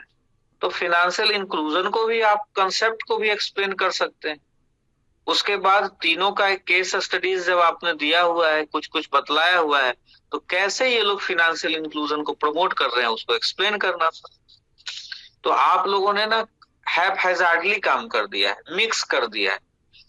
आप लोगों ने कीवर्ड्स को नहीं आइडेंटिफाई किया, आप लोगों ने सभी को एक एक करके टारगेट नहीं किया। तो सभी कीवर्ड्स को कभी कभी ऐसे क्वेश्चंस में जितने भी कीवर्ड्स हैं उसको आइडेंटिफाई करके एक्सप्लेन करना होता है। आप मॉडल आंसर में देखिएगा हर चीज को, कोऑपरेटिव्स वगैरह को, सबको आइडेंटिफाई किया गया। अब इसमें कंक्लूजन, मान लीजिए कि माइक्रो फाइनेंस इंस्टीट्यूशन में सब कुछ तो सही नहीं हो रहा है, कुछ तो गलत है। कोऑपरेटिव सेल्फ हेल्प ग्रुप्स खुल के अगर सब जगह काम कर रहा होता अच्छे से एफिशिएंटली तो और भी भला होता। तो few challenges are associated with this institutions. In fact कि माइक्रो फाइनेंस के लिए तो कुछ अमेंडमेंट भी लाने की तैयारी की जा रही। तो उन चैलेंजेस को भी आप कंक्लूजन में बता सकते हैं कि अगर इसमें ये हो जाए, ऐसा हो जाए, तो शायद हमारा स्थिति और माइक्रो फाइनेंस इंस्टीट्यूशन को काम करने के लिए दिया गया कि भाई तुम बैंक का अल्टरनेटिव बनो, जहां बैंक नहीं है तुम वहां जाओ। और ये माइक्रो फाइनेंस इंस्टीट्यूशन बैंक से कंपटीशन करने लगा, वहीं जाके खोल दिया जहां बैंक है। इसको कहा कि उधार तुम कम इंटरेस्ट पर दो, बैंक से कम इंटरेस्ट पर दो, महाजन से कम इंटरेस्ट रेट पर दो। अब जो महाजन दे रहा है 28% तो ये दे रहा है 26%, तो कौन सा एहसान कर रहा है। तो there are few problems associated with this things. तो उस चैलेंजेस को भी बतलाना है।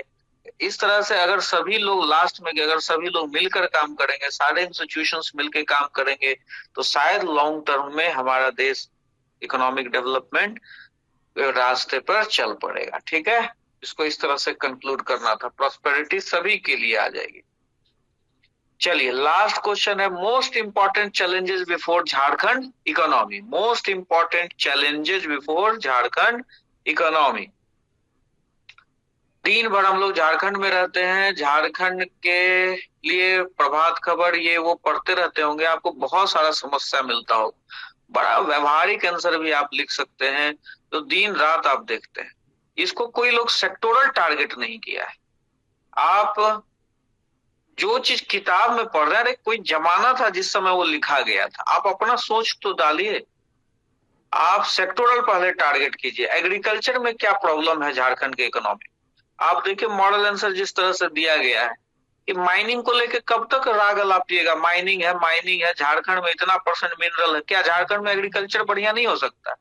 कहते हैं agriculture is main stay of Jharkhand, जब वह मुख्य चीज है। कृषि जीवन क्या बोलते हैं हिंदी में, मुझे नहीं समझ ठीक से बोल पा रहा हूँ, मुख्य कुछ बोलते हैं इसको, कृषि जो है वह जीवन निर्वाह, जीविकोपार्जन। हाँ बिल्कुल, 6 जेपीएससी में आया भी हुआ है ये पीटी में। कृषि जो है मुख्य जीविकोपार्जन कौन सा है, कृषि की, माइनिंग की, उद्योग, तो वहां सब लोग माइनिंग मार के चलाया, दिन भर माइनिंग ही देखता है झारखंड में, जबकि कृषि जो है वो, तो कृषि क्यों नहीं हमारा लुक्रेटिव हो सकता है? कृषि के लिए क्यों प्रयास? ये चैलेंज नहीं है कृषि के लिए? कोई डाइवर्सिफिकेशन नहीं है यार, चावल चावल चावल चावल, क्यों नहीं exotic varieties of fruits flowers यहाँ उगाए जाते हैं? वेराइटीज क्यों नहीं है? डाइवर्सिफिकेशन क्यों नहीं है? किसानों को क्यों नहीं बताया जा रहा? एग्रीकल्चर से शुरुआत कर सकते हैं, इंडस्ट्री में जाएंगे तो माइनिंग को क्यों नहीं हम लोग ऑर्गेनाइज कर रहे हैं? उसके बाद माइनिंग के अलावा मैन्युफैक्चरिंग पे क्यों नहीं ध्यान दे रहे हैं? क्यों हमारा लोग माइग्रेट करके बेंगलोर जा रहा है? केस स्टडीज दीजिए ना, रिसेंट में क्या हुआ दीजिए, कि बेंगलोर गया रेल भर भर के 8,000 का नौकरी करने के लिए, आपके पास तो बहुत सारा डाटा है ऐसा। माइग्रेशन हो रहा है, क्यों नहीं मैन्युफैक्चरिंग यहाँ हो? छोटे उद्योग यहाँ क्यों नहीं लगाए जाए? आखिर क्यों इलेक्ट्रिसिटी यहाँ 24/7 नहीं रह रही है? ये प्रॉब्लम नहीं है तो क्या है? ये चैलेंजेस नहीं है छोटे उद्योगों के लिए? अभी देखिए वो दिल्ली का बच्चा जो नोट्स लौटा दिया, वो कह रहा था कि उसको तो दिल्ली में, हम लोग भी दिल्ली में रहे, अभी भी रह रहे हैं, और वहां पर लाइट जाती ही नहीं, कभी हम लोग इन्वर्टर तक नहीं लिए।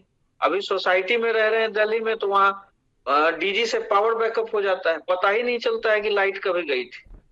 और यहाँ हजारीबाग में भी रामनवमी चल रहा है, तो 1 महीना पावर कट रहता है। अब नोट्स इतना ऑर्डर आया हुआ है, और वो जो है पूरा कर नहीं पाते, अब बच्चा लोग समझता नहीं। ये प्रॉब्लम हो रहा है या नहीं हो रहा है? इंडस्ट्री को, प्रिंटिंग प्रेस हो या छोटे मोटे उद्योग हो, लाइट ही चली जा रही है। तो चैलेंजेस आप फिर इकोनॉमिक से निकलिए। मान लीजिए agriculture, industry, services, why not BPO in Ranchi? आपका बेंगलोर से जब नॉर्थ ईस्ट के बच्चों को भगाया, तो राजनाथ सिंह ने जाके आसाम में बीपीओ खोल दिया। Why not BPO in Ranchi? ये चैलेंजेस नहीं है?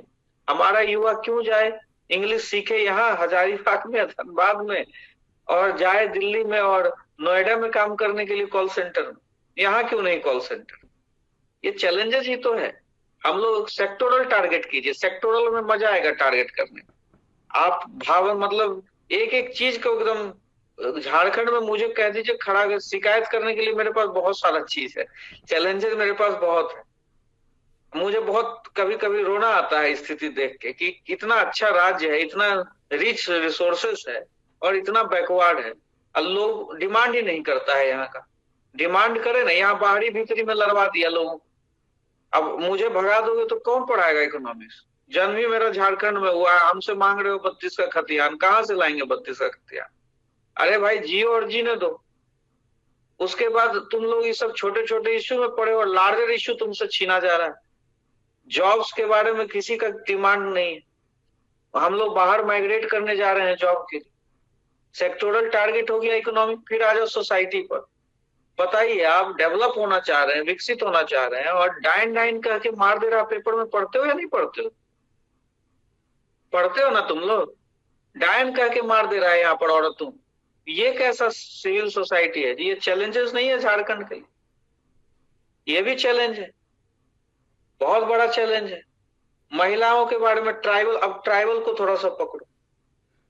अभी एक कोलंबस कॉलेज के प्रिंसिपल ट्राइबल थे, वो आए थे हमारे पास, हम लोग उनको बुलाए थे, इतना बढ़िया बात बोले यार, मैं तो उनका फैन हो गया।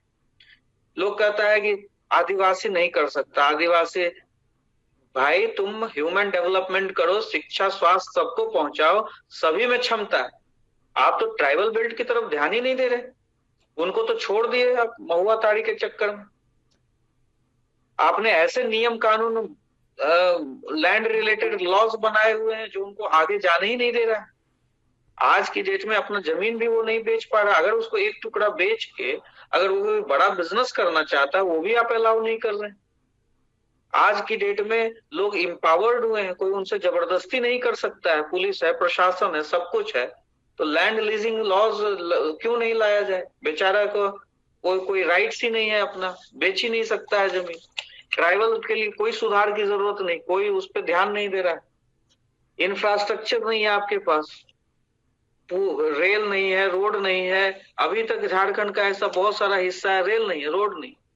अभी आप यही देखो, अगर धनबाद में, मैं जब धनबाद सेंटर खोल रहा था तो ये दिमाग लगाया कि टीचर को लाने के लिए कैसे सुविधा होगा। धनबाद रेल से कनेक्टेड है, फ्लाइट से कनेक्टेड नहीं। बताइए, दुर्गापुर आता है आदमी, दुर्गापुर से आता है बाई रोड, बताइए क्या शहर है यार।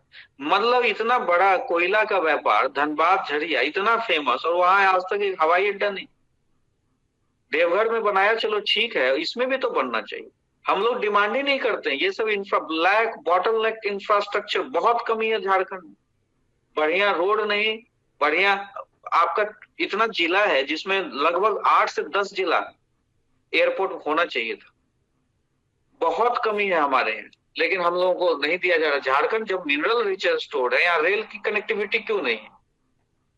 उसके बाद आपके यहाँ बाहर से बाबू लोग आते हैं, आप लोग तो बनते नहीं है, सभी लोग बाहर से बाबू लोग आते हैं, शासन करते हैं आप पे, जैसे तैसे हो रहा है। यहाँ पर ब्यूरोक्रेटिक हर्डल्स बहुत है।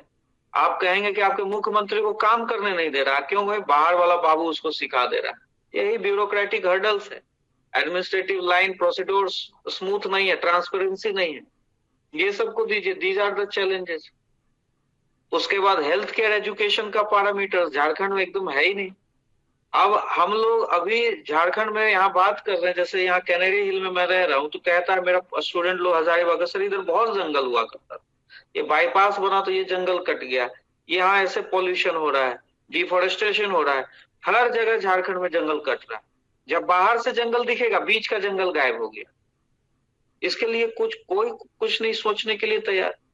ड्राउट आ रहा है, ड्राउट में मुआवजा थोड़ा थोड़ा दे, ड्राउट के लिए पहल क्या किया जा रहा है? तो दीज आर द चैलेंजेस। जब आप इसको सेक्टोरल टारगेट करोगे तो आपके पास बहुत सारे पॉइंट्स मिलेंगे। तो इसको एक व्यवहारिक आंसर भी लिखा जाता है, you are part and parcel of this society, this state. इस क्वेश्चन को लिखने में तो आपको कोई भी मतलब हिचक नहीं होना चाहिए। और इसके बाद कंक्लूजन में देखिए, इसका कितना बढ़िया कंक्लूजन है कि अगर आपको फुल इकोनॉमिक ग्रोथ चाहिए झारखंड में, तो economy, improving infrastructure, governance, also governance, socio economic issues, साथ में सामाजिक आर्थिक इश्यूज, इन्वायरमेंट, ट्राइबल राइट्स का रिस्पेक्ट करना, respecting tribal rights and investing in human capital, हर एक एंगल को पकड़ लिया। इकोनॉमी, समाज, इन्वायरमेंट, इंडिविजुअल, हर एक को पकड़ा, तब आपका एक ओवरऑल विकास होगा।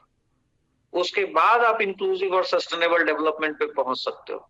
ना तो आप इकोनॉमी को छोड़ो, इंफ्रास्ट्रक्चर को छोड़ो, ना गवर्नेंस पर भी ध्यान दो, आप इन्वायरमेंट पे भी ध्यान दो, आप लोगों पर भी ध्यान दो। लोग, समाज के लोग कहाँ जा रहे हैं? उनको शिक्षा स्वास्थ्य नहीं मिलेगी, ट्राइबल को उसका राइट नहीं मिलेगा, तो कैसे काम चलेगा?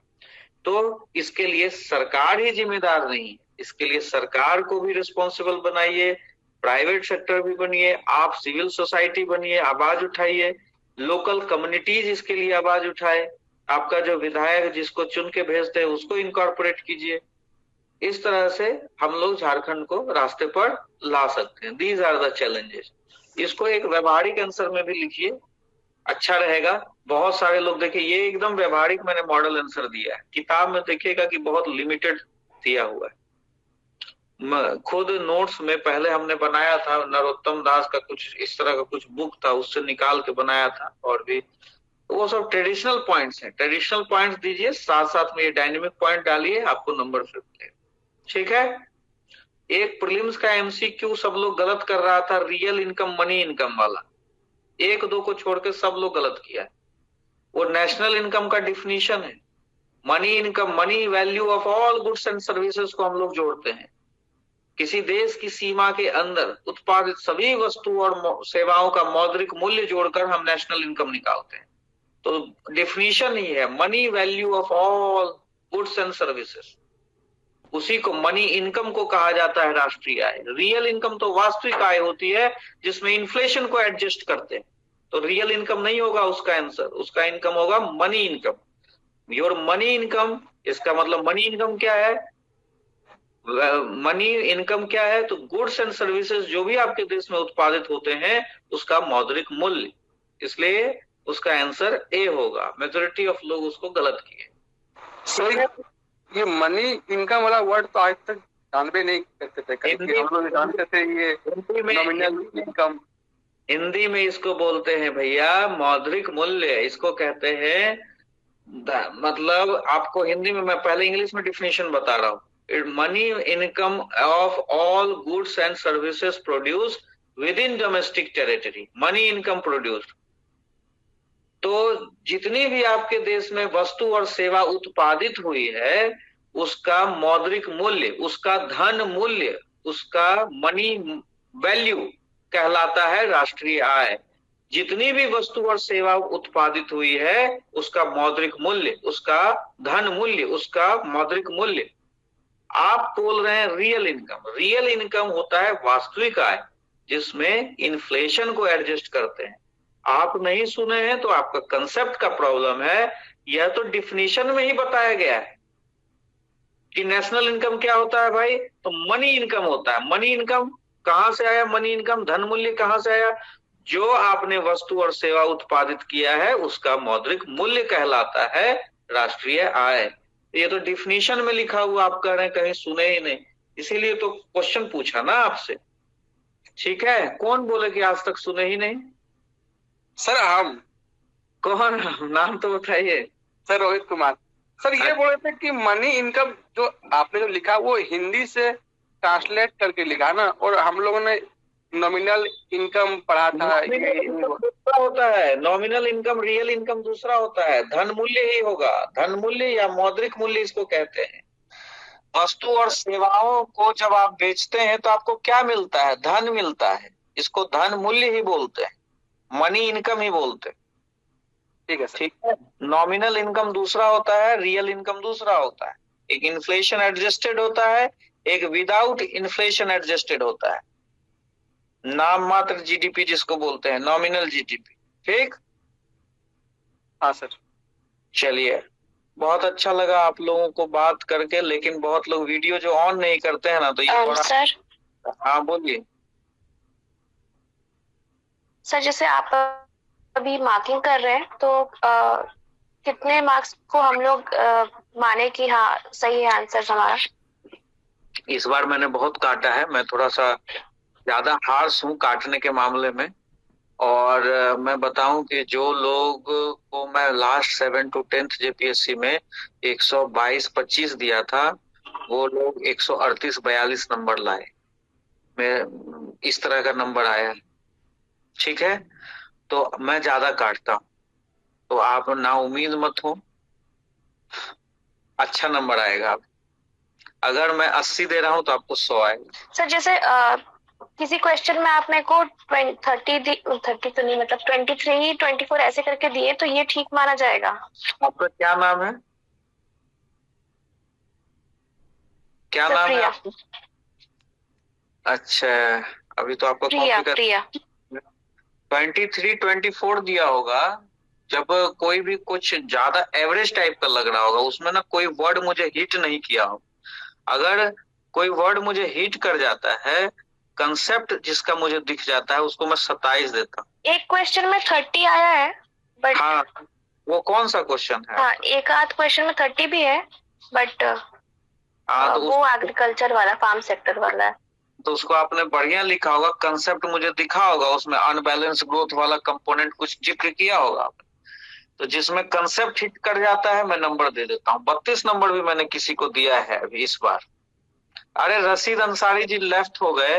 रशीद अंसारी जी का कॉपी में मैंने ये लिखा कि आप कॉपी लिख रहे हैं या केवाला लिख रहे हैं।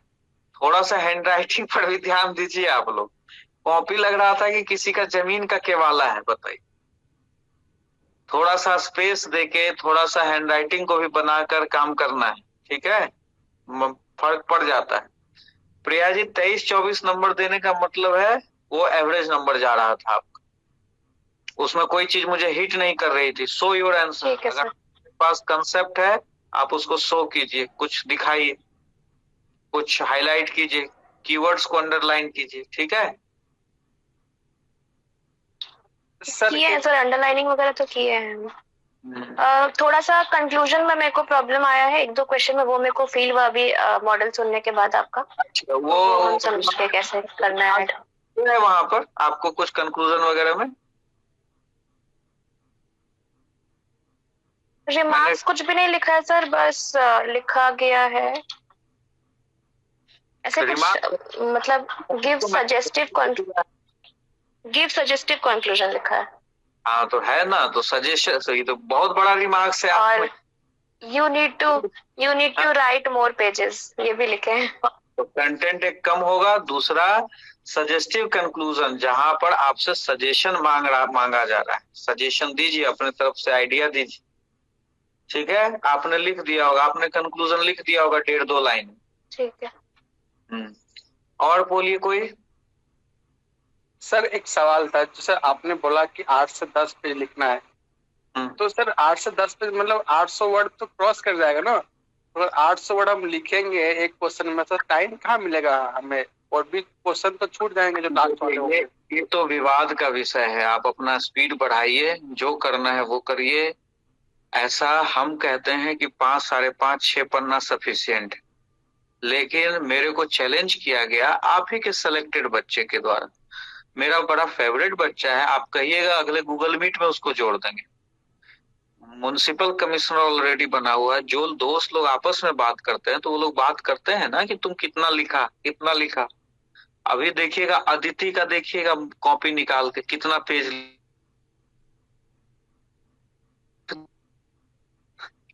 ठीक है? भर भर देते हैं पन्ना। तो वहां पर you need to beat your competitor. तो कंपिटिटर से तो आगे निकलने के लिए आपको तो एक मेंटेन करना पड़ेगा। अब स्पीड नहीं है और आप 8-8, 10-10 पन्ना लिखने लगेगा तो क्वेश्चन छूट जाएगा। वो भी आप ही को सोचना है। तो आप अपना एवरेज बना लीजिए कि हम 6.5 पन्ना लिखेंगे, हम 7.5 पन्ना लिखेंगे। इस तरह का आप एवरेज बना सकते हैं, ठीक है? ठीक है सर। लेकिन एक और से नंबर मिलता है। सर एक और सवाल है, जो एग्जाम में जो चेक करते हैं प्रोफेसर, वो कहाँ के रहते हैं? बाहर के रहते हैं कि यहीं के रहते हैं कि कहाँ के रहते हैं? डिपेंड करता है। जैसे पिछले बार बाहर के आए थे, जामिया के लोग आए थे और कुछ ड्यू के लोग आए थे। और सर लाइक टाइमिंग, मतलब ये जानना था सर, मतलब किस लेवल पे चेक करते हैं? लाइक मतलब एक सब्जेक्ट के कितने लोगों को, मतलब वो मैं थोड़ा स्टैटिक्स। हमने बहुत इम्पोर्टेंट बात बोली, ये सब मैटर नहीं करता है। क्या है यहाँ पर समस्या ये है कि टीचर का इंटरेस्ट होता है। कोई कोई टीचर ना बड़ा अच्छा होता है, वो ना इंटरेस्ट लेके तुम्हारा कॉपी पढ़ता है। और क्या होता है, कभी कभी कुछ ऐसी कॉपियां आ जाती हैं जो बड़ा टेंशन दे देती है और उस समय में इरिटेशन हो जाता है। अब जैसे देखो 3 दिन से मैं बीमार था, लो बीपी का शिकार था। अब बच्चा भी मेरे से मिलने आ रहा था ना, तो मैं मिल नहीं पा रहा था, इरिटेट हो रहा था। और वैसे में किसी का अगर कोई कॉपी काटेगा तो कितना नंबर देगा उसे? डिपेंड करता है टीचर के। हर एक का परिवार होता है, हर एक के परिवार में कुछ प्रॉब्लम्स होती है। कभी कभी अगर कॉपी गलत हाथ में चला गया तो बर्बाद हो जाएगी। वो सब किस्मत का खेल है।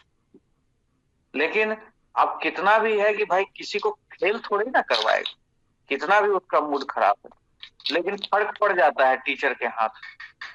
ठीक है, ठीक है सर। आप लोग अपना बेस्ट दीजिए, ये सब मत सुनो, आप अपना बेस्ट दीजिए। तो वो सर मैं टाइम निकाल रहा था कि पर सीट में कितना टाइम देंगे तो किस टाइप से चेक होगा, लाइक दिमाग में चलता है ना सर उस टाइप से। आप अपना स्पीड देखिए कि कितना है, स्पीड के हिसाब से अपना पेज का एवरेज अभी बना लीजिए। अगर 7 पेज लिख पा रहे हैं हर एक में 7 पेज लिखेंगे कि मेरा क्वेश्चन ना छूटे। 6 साढ़े 6 पन्ना का बनना। मैंने बस आपको एक जनरल डिस्कशन बताया कि मेरे और में डिस्कशन हो रही थी, तो वो कह रहा था कि नहीं सर ज्यादा पेज लिखने से नंबर आया है। ठीक है सर, झारखंड और बताइए इम्पोर्टेंट वो है ना चैलेंजेस बिफोर झारखंड इकोनॉमी, तो उसमें सर हम नक्सल प्रॉब्लम करके सर, तो वो वाला होगा कि नहीं वो समझ में नहीं आया सर। उसमें हमको 29 मार्क्स मिला है। हाँ, क्या लिखे हैं आप सर? वो नक्सल प्रॉब्लम को भी लेके हम लिखें कि वो भी है झारखंड में, तो उसके बारे में वो लिखना सही रहेगा कि नहीं? देखिए अभी मैंने नक्सल प्रॉब्लम को नहीं दिया है, क्योंकि नक्सल प्रॉब्लम अब खत्म हो गया ऑलमोस्ट। और जो मैंने पॉवर्टी का पॉइंट दिया है ना, उसमें देखिएगा कि मैंने लिखा है पॉवर्टी भी अब झारखंड में कम हुआ है, लेकिन मैंने टारगेटेड किया है पॉवर्टी को। ट्राइबल बेल्ट में पॉवर्टी अब ज्यादा है ना, इंस्टेंट हंगरनेस ज्यादा है, उसको खत्म करना है। तो चैलेंजेस जो पहले कभी थे, अब नक्सल प्रॉब्लम हुआ करता था कभी, अभी तो वो है नहीं कहीं उस तरह का, वो तो खत्म हो गया। ठीक है ठीक है सर।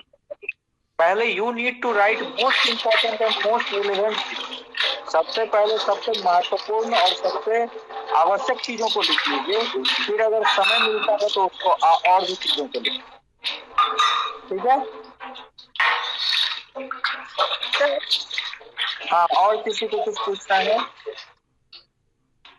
सर जो स्टार्टिंग में आप हाशिया उसमें दोनों साइड से छोड़ना होगा या फिर वन साइड से छोड़ना होगा? दोनों साइड से थोड़ा थोड़ा छोड़ दीजिए। ठीक है, अच्छा लगेगा, प्रेजेंटेशन बढ़िया रहेगा। ठीक सर एक और झारखंड सेक्शन में, हाँ कि सर अभी बहुत सारा ऐसा पर्यटन स्थल है जहाँ पे रोड्स भी नहीं है, और जहाँ पे मतलब पर्यटन से विकास हो सकता है, डेवलपमेंट मतलब डेवलपमेंट तो हो सकता है सर। इसको लिखिए, ये बहुत इंपॉर्टेंट है। मैंने बहुतों के कॉपी में टूरिज्म वाला हाईलाइट कर दिया। इसको तो इकोनॉमी को बढ़ाने में बहुत मील का पत्थर साबित होगा टूरिज्म। ठीक है, और आप लोग अभी टॉपर से 5 कॉपी पढ़िएगा मॉडल आंसर के साथ साथ। मॉडल आंसर कुछ नहीं होता है, मैं जो लिख के दे रहा हूँ नोट्स में मेरा कुछ अलग है। आप टॉपर्स के कॉपी देखिए, हर एक से कंटेंट चुराइए, जैसे टूरिज्म वाला लिखिए उसमें जाके। ठीक है, 5 से 10 टॉपर्स के कॉपी आप लोग पढ़िए, मॉडल आंसर पढ़िए, और फिर अपने कॉपी में ऐड ऑन कीजिए। कल आपकी कॉपी सबकी ऑफलाइन ऑनलाइन अवेलेबल रहेगी, सब लोग अपनी अपनी कॉपी ले सकते हैं, जो भी कलेक्ट करना चाहते हैं सेंटर से कलेक्ट कर सकते हैं। चलिए आज के लिए इतना ही। शुभ रात्रि सभी लोगों को। भगवान करे कि इस बार बहुत अच्छा सिलेक्शन हो रामकृष्णा से। सुमित जी अब लास्ट में आप वीडियो ऑन किए हैं नहीं? चलिए ठीक है, चलिए ऑल द बेस्ट सभी को। सबने पूछ लिया सर, इसलिए जरूरत नहीं पड़ी। चलिए ठीक है, ऑल द बेस्ट सभी को। गुड नाइट, फिर मिलते हैं। Good night sir. मिलते हैं अगले discussion. Good night. Okay, thank you everyone joining.